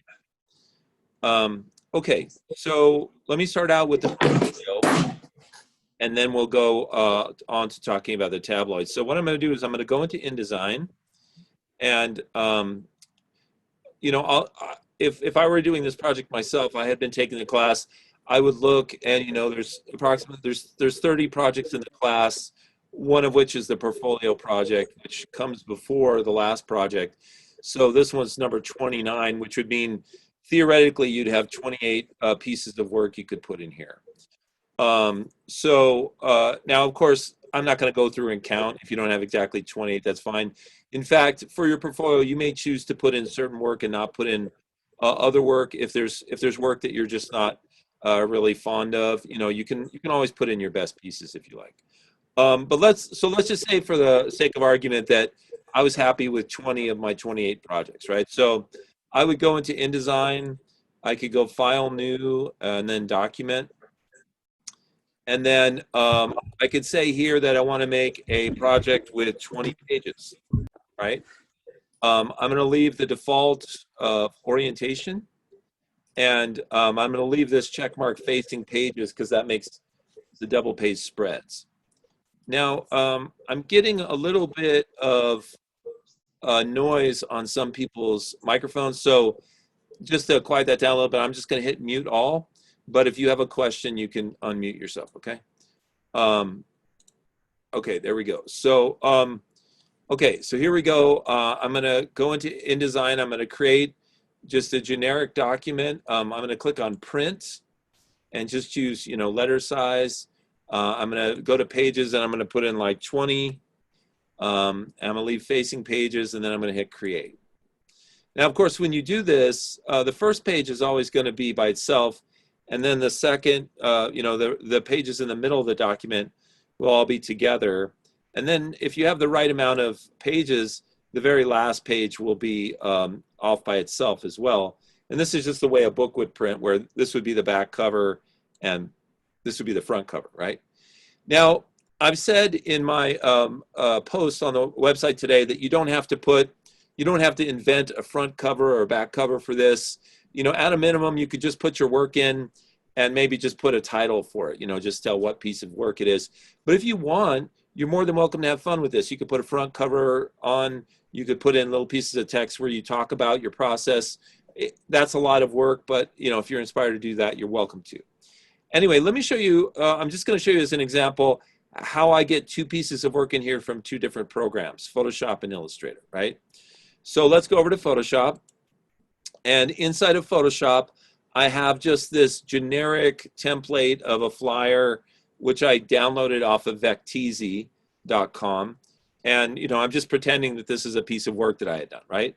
Now, there's several ways that I could save this and put it into InDesign. I could save it in almost any of the standard Photoshop formats. I could save it as a PDF. I could save it as a PSD, a Photoshop document, as a JPEG, a GIF, or a PNG. Now, out of all those formats, is there one that's preferred? Well, for me, I like PNG, PNG. And one of the reasons I like it is because Photoshop has a quick export to PNG function, which makes it save very quickly, right? So what I would do if I were doing this project, I would make a little folder on my desktop and I would call it, Portfolio. And then I would put all my graphics in there. And then I would make the InDesign a project like we're doing here. And then I would also save the InDesign project in the same folder as all the graphics. And the reason you want to do that is because, just as a reminder, nothing actually gets embedded into InDesign. InDesign just uses links to all the images that you put in. And every time you open the document, it has to find all those links. So if you put all the pictures all over your computer or on little USB drives or hidden in folders, it may not be able to find them, right? So one way to do an InDesign project is to start by making a folder and saving your content in there. So like this Photoshop file I have here, I'm gonna go File, Export, Quick Export as PNG, right? And then I'm gonna create a folder on my desktop. So I'll say New Folder, and I'll just call this Portfolio. Okay, now I have this one document here, which I'm saving as a PNG. It's called Cool Business Brochure, and I'm saving it in that folder, right? Now, like I said, you can save it in whatever format you want, as long as it looks good, nobody cares, right? Okay, now the other thing I'm gonna do, I'm gonna go over to Illustrator and I'm gonna export something. So I did the same thing with Illustrator. I just grabbed a generic poster off of Vecteezy and get rid of this here. Now I'm gonna export it. Now, once again, I'm gonna export it as a PNG because that's one of the easiest ways to get it out of Illustrator. File, Export, Export As, okay? And then what you do, the canvas behind your image is called the artboard. So I always click Use Artboard because that way it's going to grab just what's on your document here and none of the junk that you leave in the gray area, right? And then I'm going to find my folder on the desktop, which is the Portfolio folder, and I'll just call this, just generic poster, right? And I'll hit the Export button. Okay, now it's always going to ask me what resolution I want, and I like to save in high resolution, 300 pixels per inch. And then what's the background color of the canvas, and I'll just leave default white. The only reason to use transparent is if you have any transparency in the image. And I'll just hit OK. Okay, so now I've made a folder called Portfolio. I've dropped in an image from Photoshop and one from Illustrator that I saved both as PNGs. Now, I'm going to go back to InDesign. And, in InDesign, I made a document that was like 20 pages long. And now I'm going to save the InDesign document in the same folder. So I'm going to go File, Save As. I'll find my portfolio folder, and I'll just call this portfolio, .indd, which stands for InDesign document, right? And then I'll hit Save. Okay, so now I'm good. All my links are in the same folder as my InDesign document. They'll all be able to find each other. Now, in order to place these objects into my portfolio, I can simply go File, Place. I can navigate to the portfolio folder, and you can see what's in here, my InDesign project and the two images. So let me start with the cool business brochure. I'm going to click on that, and I'm going to hit Open. Now my cursor is going to get loaded up with this image here. And what I can do is just, I'm going to zoom in a little bit on my document so it's easier for me to see. And what I'm going to do is I'm simply, once again, a reminder, this purple line is sort of what we would call a safe area. It creates margins around the page, and whatever's in there is what you can probably safely print without it getting cut off, right? So what I'm going to do is I'm just simply going to click in the top left corner, hold my mouse down, and drag this poster out until I hit one of the lines. Now, the bottom line or the right line, because I certainly don't want to go past that. Now, almost no image that you put in here is going to be exactly this size, but this one's pretty close. It's almost exactly that size, right?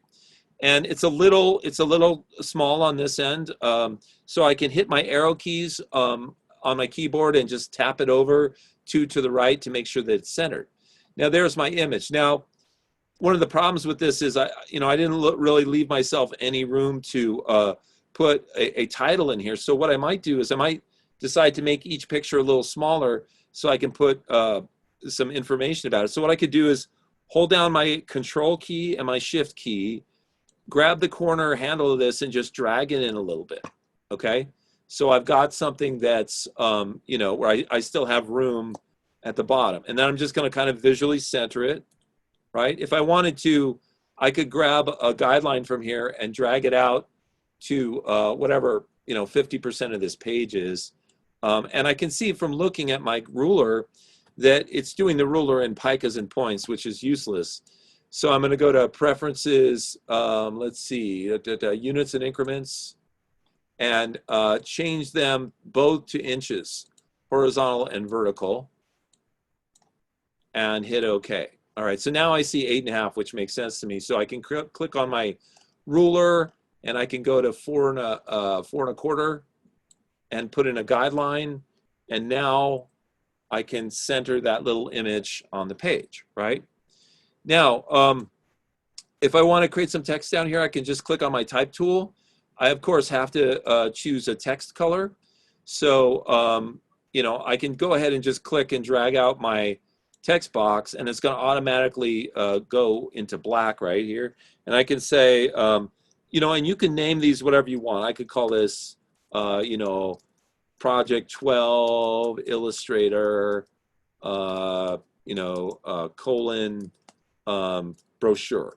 Now, we didn't really do a brochure, but of course, I'm just using examples here. So, then I can highlight this text. I could choose my paragraph tab here. I could center it.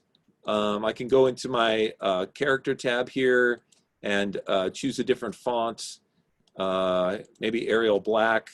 And then, of course, I can bump up the size of it. That's way too big. And then finally, I can click on my cursor here and move this down so that it nicely fills up the space, right? Now, of course, right now I'm looking at this in the normal view. And if I want to go to preview, I click on this little button down here and go to preview. And now I see how it's actually going to print. And, I think that looks pretty good. And it definitely fits the bill as what the requirements are for this portfolio project. So now I'm going to go ahead and do the next one, which is, if you remember, it's like a horizontal poster. Now, which I brought in from Illustrator. Now I have a choice. If I want to, I can try and fit the poster, even though it's horizontal, I can fit it all into one page. It's just sort of going across like this. Or if I were so inclined, I could turn it sideways and put it this way, and that would mean people would have to turn their head to look at it. Or I could even do a double page spread with it. So let's do the double page spread in the single page and see how that looks. I don't think I'm going to turn it sideways because that would be kind of wonky. So let's start out with just doing it as a single page and see how that looks. So once again, I'll go File and Place.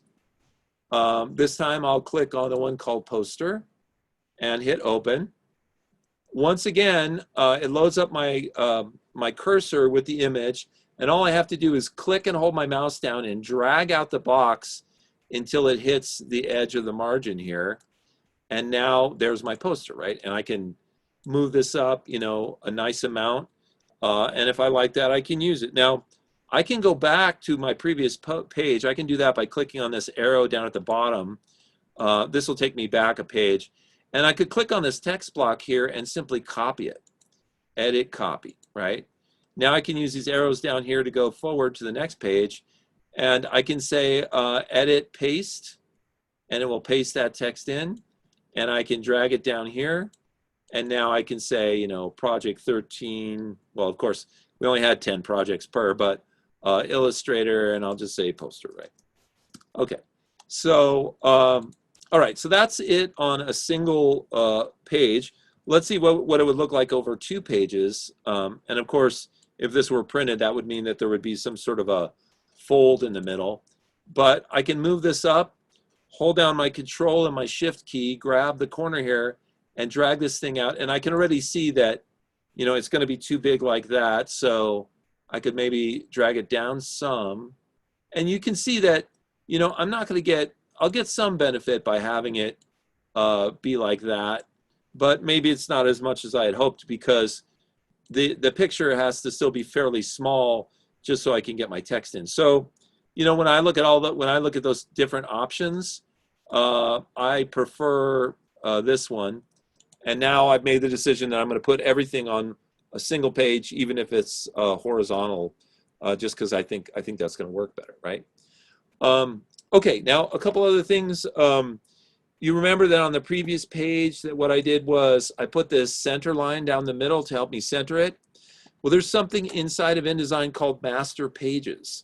And the master pages, anything you put on the master pages shows up on every page in InDesign, right? So for example, let's say I wanted to get rid of this line right here. I could go under View, Grids and Guides, and let's see, I could say, let's see, it says Lock Column Guides. Well, I don't want to lock column guides. I'm going to pull this guide off of here, because instead of putting it on every single page, I'm going to put it once on my master page, and it's going to show up on every page. So let me show you what I mean by that. If I click the Pages button up here, you're going to see all 20 of my pages listed in InDesign. But up at the top, you see this thing called A Master, right?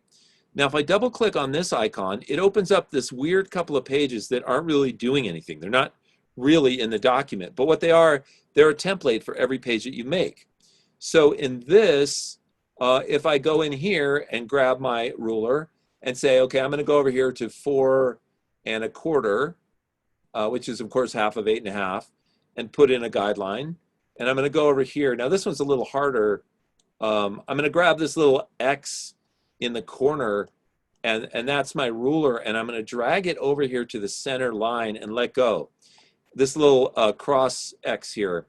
And what's going to happen is it's going to reset my 0 point to the center so that I can see where 8 1/2 is on this right page. And now I can go down here to 4 1/4 and set a guideline there. So as you see, I've got guidelines in the center of both the left and the right master page, right? And once again, you get there by just opening up your pages and double clicking on this icon, which says master pages, right? Now look, when I now double click down here to go to my regular document, can you see how there's a blue guideline on every single page? And that's because I put it on the master page, okay? So, you know, once again, all I'm requiring is that you put in, you know, images that you like from this class, and you're more than welcome to put in additional images if you like. Put those in, maybe put a little piece of text that describes them, and then everything else is up to you. Now, one other thing you may want to do is insert page numbers. And of course, to insert page numbers, we would do those on the master page. And because if we inserted a page number on the master page, it would automatically go ahead and put it on all the pages. Now let me show you how to insert page numbers. Once again, we're going to open up the pages window here and double click on the A master icon. And that launches us into the master page feature, right? Now I'm just going to blow this up a little bit. Let me go ahead and I'm going to try and make my window a little wider so we can see both pages at the same time.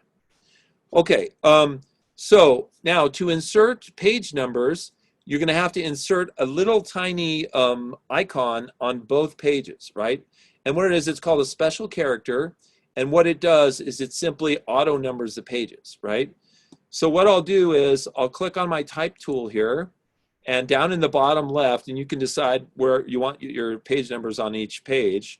I could click out and drag out a box, and that would put the page number on the left page in the bottom left.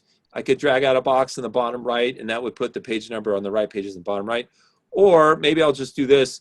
I'm going to just drag out a text box at the center bottom, and there we have it, right?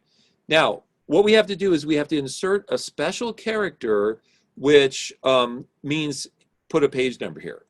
So what we do is we go to, let's see, type, and we go to insert special character, and we go to markers, and we go to current page number. Now I know that's a whole bunch of choices, and remember we're recording this on video, so you can always come back and look at the video. But once again, you make a text box, you don't put anything in it, then you go type, insert special character, markers, and current page number, and you click.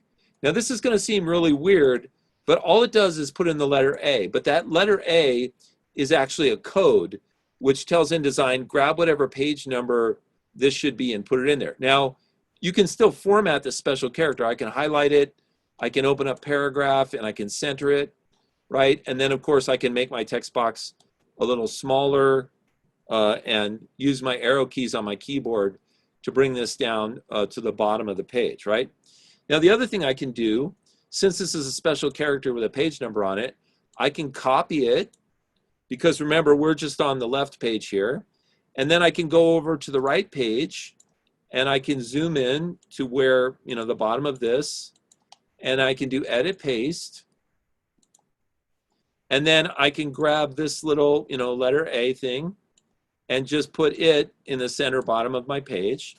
And now that, since I have that on both pages, right, there's the left one, here's the right one. The right one needs to come down a little bit, right?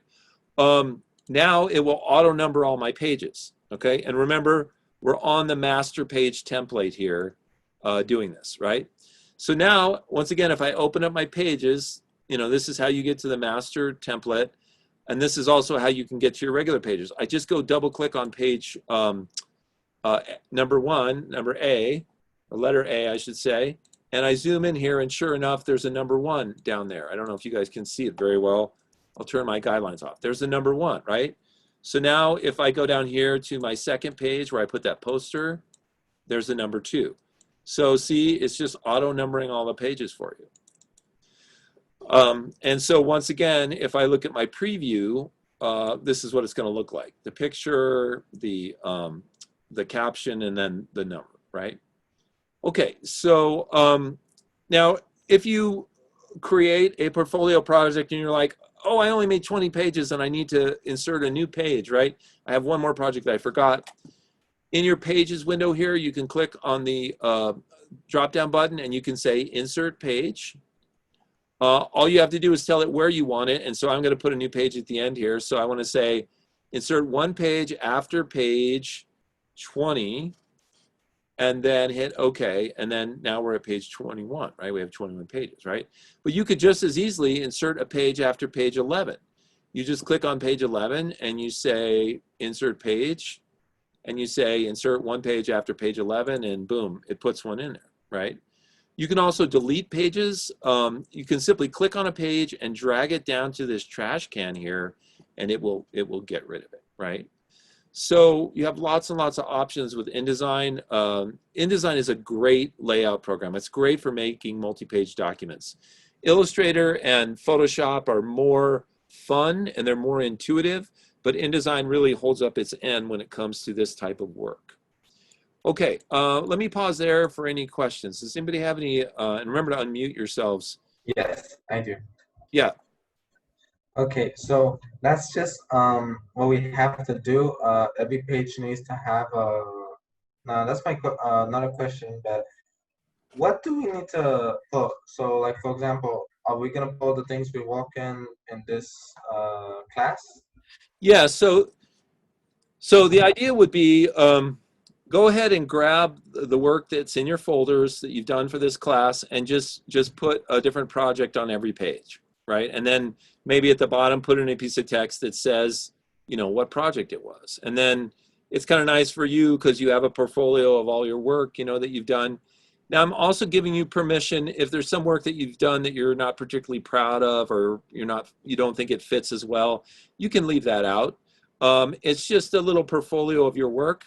Also, if you've done some work in another class, or maybe you've done some work outside of class that you really like a cool little drawing or something you showed us in show and tell, feel free to drop that in as well. You know, this could be the start of your portfolio for later on when you get out of school.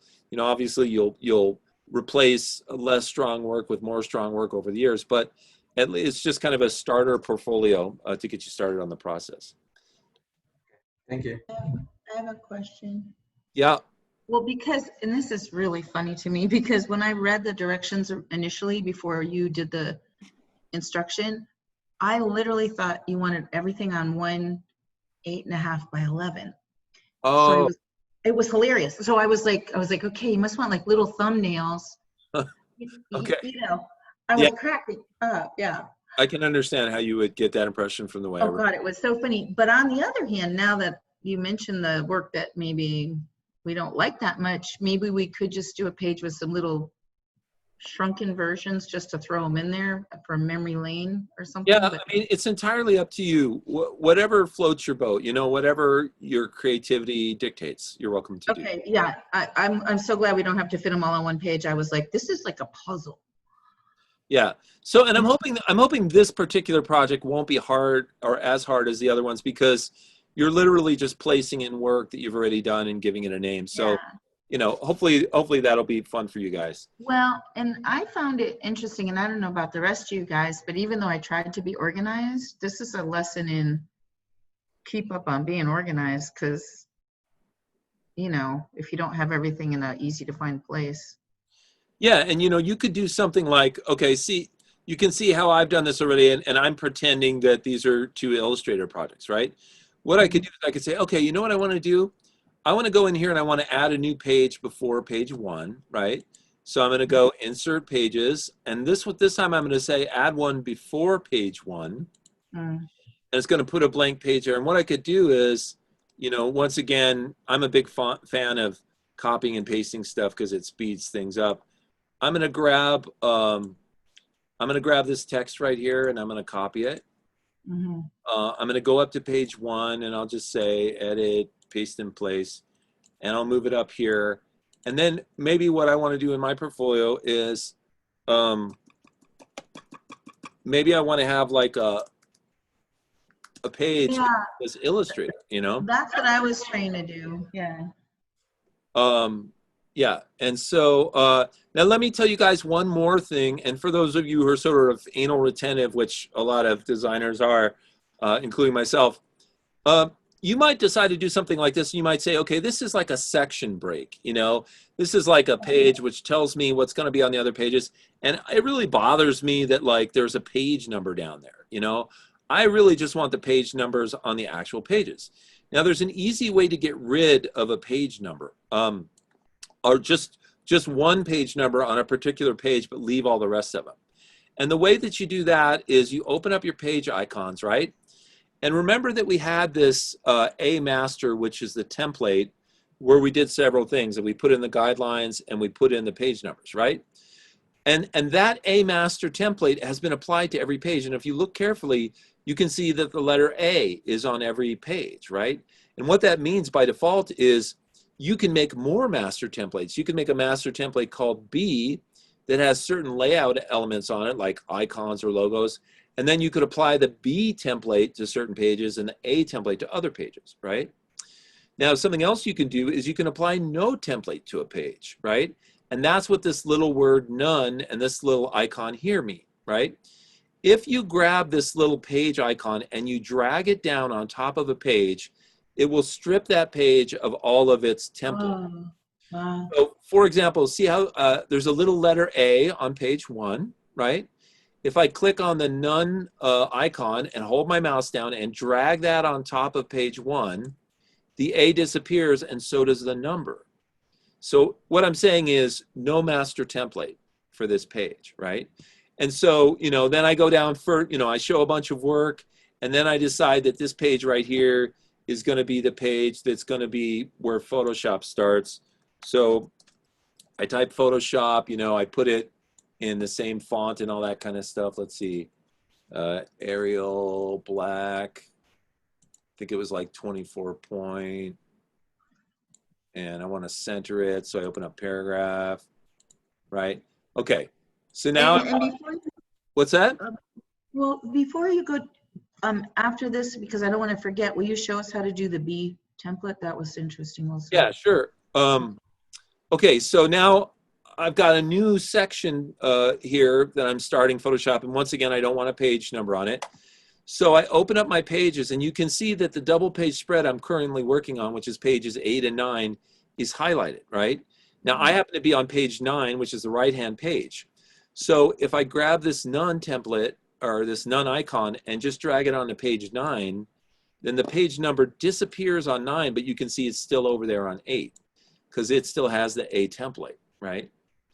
Now, if you want to make a B template, you know, where you could put other crazy things on there and apply them to pages, you simply go up here to the drop-down menu, and you say New Master. Oh. And what it's going to do is automatically going to make a new master template and call it B, right? Nice. Now, just for grins, let's put something on the B template here. So let's just write, you know, B template. And let's say we want that to be, you know, we want this text to be on every page is going to be the B template, right? Now, here's what's cool. All you have to do is grab this template and drag it on to the pages where you want the B template applied. So I can click on this and just simply drag it down here, and notice how the A turns to a B, right? And so now when I double click on this page and I go look at this page in InDesign, I actually have to do this. I have to drag the B template over here. Now you see that it says B template, right? Now the reason that it didn't show up over here on the left-hand side was because I only put text on the right-hand side of my master template. If I put text on both sides of my master template, it would show up on the right and the left, you know, wherever I have a B template. So now I'm on my master pages, but if I come down here and I double click on pages 4 and 5, it looks just like the master. It's got the B templates in there, right? I guess and I don't know if I'm not getting it or what, but what if you wanted, maybe this is dumb, but if you wanted the B,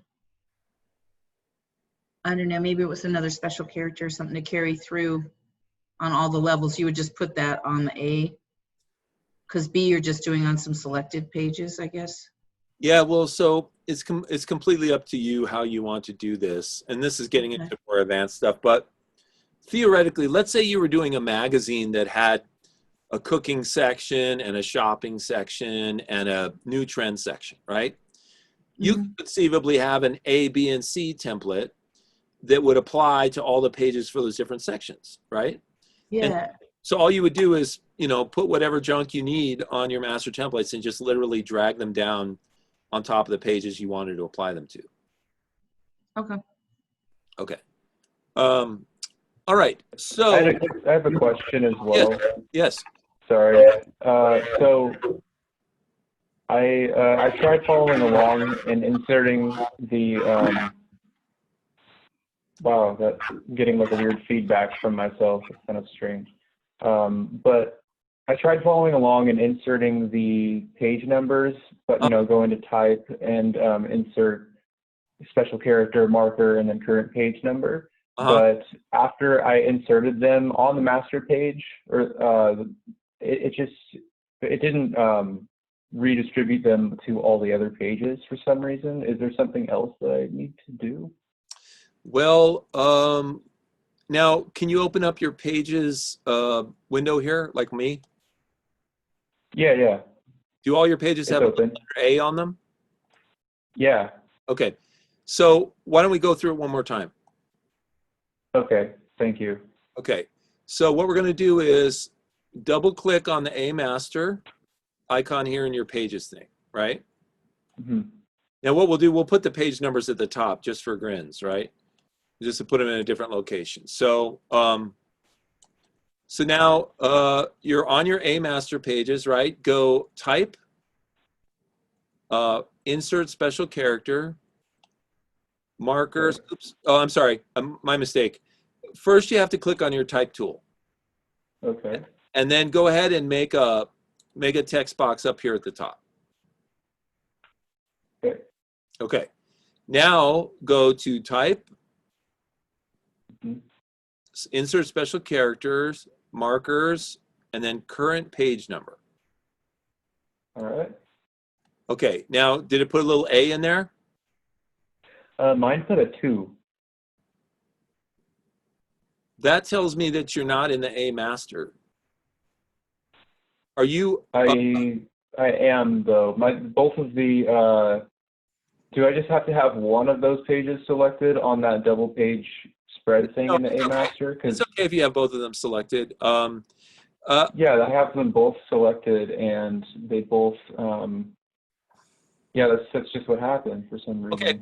Well, let's keep going because maybe it's working in some weird way.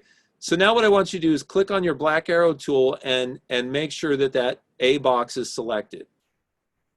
Okay. Okay, now go edit copy. Mm-hmm. Now scroll over to the other page and just go edit paste. And we don't really care about formatting so much right now. We're just trying to get it to work. And just drag that little box up near the top center of your page. It doesn't have to be perfect. Okay. Now it probably says 3 or something, right? Strangely, I have no idea what happened exactly, but I ended up double clicking on the A master icon thing, and it isolated just those particular pages, and then I did it again, and then an A did appear. So maybe I think you were right, maybe that I just didn't have it selected properly or something. Yeah, because the fact that you saw a 2, which that's only going to show up on the regular pages somehow. Oh, I think I know what it might be. You might have clicked on it once, but I may have neglected to tell you have to double click on it. Oh, I see. Yeah. Okay, got it. Yeah. So now I think that solves the problem. Because now, if you have you got an A on both pages? Had you cut and paste that over? Right. Yeah. Okay. So now come down and double click on any one of these pages in the list. Oh, okay. Now you should see numbers. Oh yeah, great. It worked. Thank you. Okay. Other Appreciate questions? Okay. Let me show you one last thing. Let me show you how you can do the tabloid project, and then I'll give you guys some time to work, and I'll check back in with you before the end of the class. So the tabloid is like some of the other projects you've done. You're doing the cover, and then you're doing a double page spread inside. Now, for the tabloid, I'm asking you to do it 11 by 17. And since you're going to have a total of 3 pages, you can just make a document with 3 pages, kind of like the Orchid project, where the first is the cover and then there's a double page spread. So we can just simply go come over here and click on the File menu. Oops, sorry, all kinds of weird things are happening. Okay, we can go File, New, Document. And then for this, I'm going to choose Print again. And this time I'm going to click on Tabloid, right, which is 11 by 17. And I'm simply going to change the number here of pages to 3. Notice that this little facing pages box is checked. If it's not checked, it's just going to give you single pages in a column. If it's checked, it's going to give you what are called spreads, which is pages that are next to each other, right? So I'm going to hit create, and sure enough, as you can see from my little window here, there's a front page and then there's a double page spread. Let me zoom out so you can see. Just like the Orchids project, right? So now for this first page, I need to go ahead and find some kind of a picture that will inspire me to do some kind of a tabloid, right? So once again, we can go out to some of those great websites. I'm pretty happy with Unsplash these days. You know, and we have to find something kind of ridiculous, like you know, because those tabloids always they focus in on the dark side of humanity, right? So you know, and you can look through the pictures and maybe find something that will inspire you. You know, let's see. Okay, here's one. So I'm going to click on this, and then I'm going to download this original size. Okay, and thank you. And then here's his name, Engin Accurate. So I'm going to make sure and credit him, you know, on my project. And then what I'm going to do is I'm going to find this picture, and I'm going to copy it. And then I'm going to go to my desktop. And once again, I'm always going to start my projects by making a new folder. You know, I'm going to call it something like tabloid. And then I'm going to open that up. Let's see what happened to it. It just disappeared on me. Okay. Let me rename this folder. So tabloid 2. Okay. And what I'm going to do is I'm just going to paste my picture in there so I know where it is. And I'm just going to rename. Oh, this is nice. They put his name on it, which is great because then I'll know who to credit, but I'll just call it Fish. Okay, so now I can go into InDesign, and I can save my document in that same folder. It's really important that you save all this stuff in the same folder so it can always find everything. So go into Tabloid 2. I'm going to call this Tabloid. Okay. Now, same process as we used before when we were doing the portfolio demo. File, place. I go find that folder called Tabloid 2. I grab my fish, and I hit open. Okay, once again, I'm going to click here at the top and drag this out. And in this case, I'm going to drag it actually over the edge of the entire picture because I want it to be what's called full bleed, which means goes all the way to the edge, right? And even off the edge in this case. Now, this purple line in the center, once again, shows you the safe area, the area that's not going to be cut off. But by taking the color and making it go past your artboard, you're making it so the black color is going to print edge to edge, right? And once again, you can see that by looking at the preview, right? This is how it's actually going to look, right? And sometimes it might be easier for you to work in this mode because you don't see all the extra junk, but I like the other mode because I like all the guidelines and everything. Those are helpful to me. So because this is a tabloid, you know, I encourage you to have fun and do something ridiculous, like, you know, make some kind of ridiculous claim for the headline here, like, I made a text box there, but I know for sure that I want the text to be in white, at least to start with, so I can read it. And so then I have to make some headline like fish rise to the top 1% in the world or something like that, right? So now I highlight that. I'll change this to Arial Black. I'll go ahead and make it really huge. And then, of course, I can open up my paragraph and center it, right?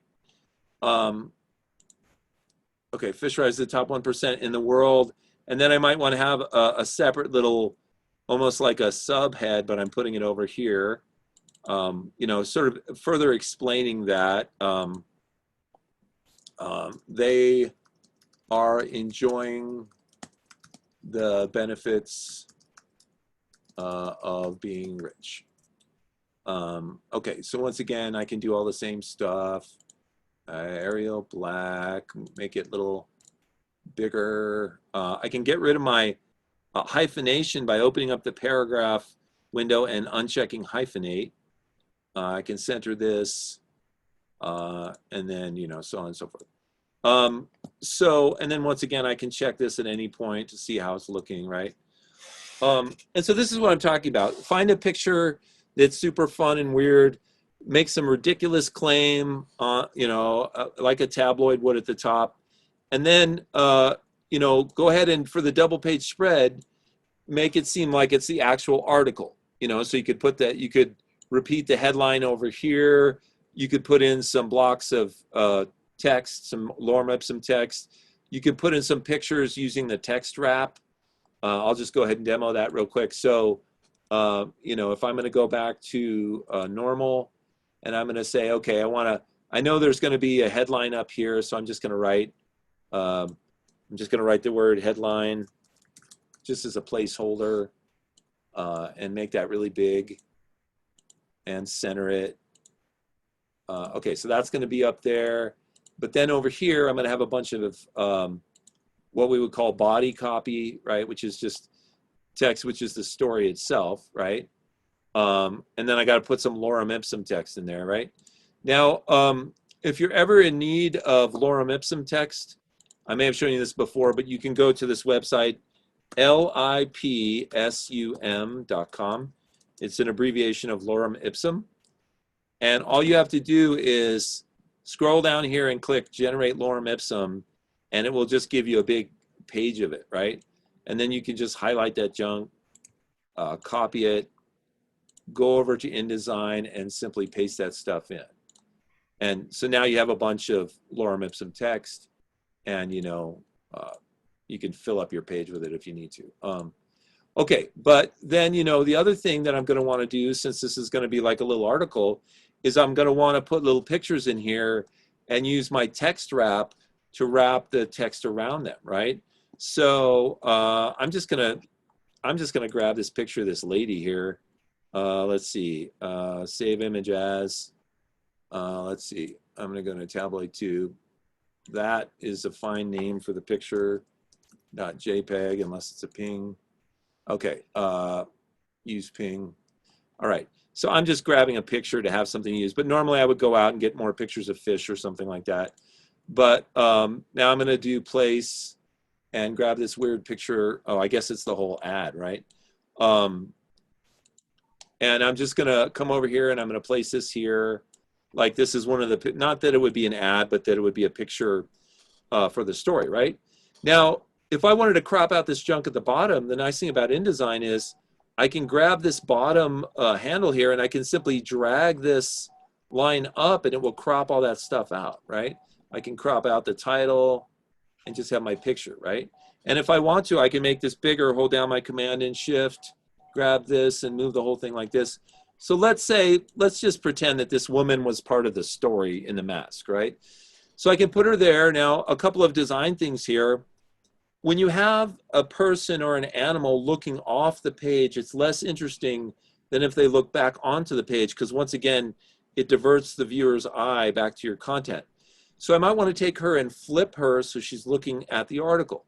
So once again, I can go under Object, Transform, Flip Horizontal. Okay, and now of course I got to move her back over here. Now, okay, so now she's looking at the page, which is great, but the text is too close to the image. So this is where I would use the text wrap. You click on the picture, you open up the text wrap panel, you click on the third icon from the left, and then it will now start to move the text away. As I click this up arrow, it moves the text further and further away from my image, right? So I got to go up, up, up, up, up, up, up, until I've got the text moving far enough away that I feel good about it. Now, once again, you may have to check your preview, you know, multiple times to see how things are looking. And so that's what I would do. I would make a double page spread here, which was a combination of pictures and text, which, you know, all relate to that article that was on the home page, on the tabloid cover, right? And that's really the tabloid assignment there in a nutshell. Okay. I have a quick question. Yeah. So when you're making that little cushion around the picture near the text, is there a way to just focus on one side or like on the bottom or something? Say if I wanted to add some small text beneath the picture. Yeah. So what you can do is,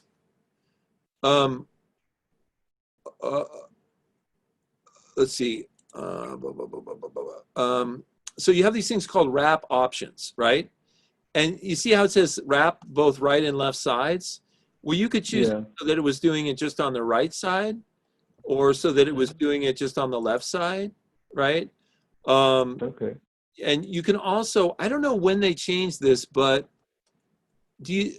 for some reason, I'm not allowed to unlock this. And I used to be able to unlock this. Let's see. I used to be able to unlock this and move all of these independently. And I'm not sure why it's not. Oh, there it is. There it is. If you click on the second icon, okay, this is the way to do it, Luke. If you click on the second icon, now you get a choice of all four sides. And you could have different, if you uncheck the checkbox, you can have different amount of wrapping on every single side, right? Okay, great. Right there. So it's that second box. Cool. Yeah. Thanks. Okay, other questions? Okay. All right, so why don't I give you guys some time to work, and then we will check in near the end of class. Thank you. So I need help, and it's not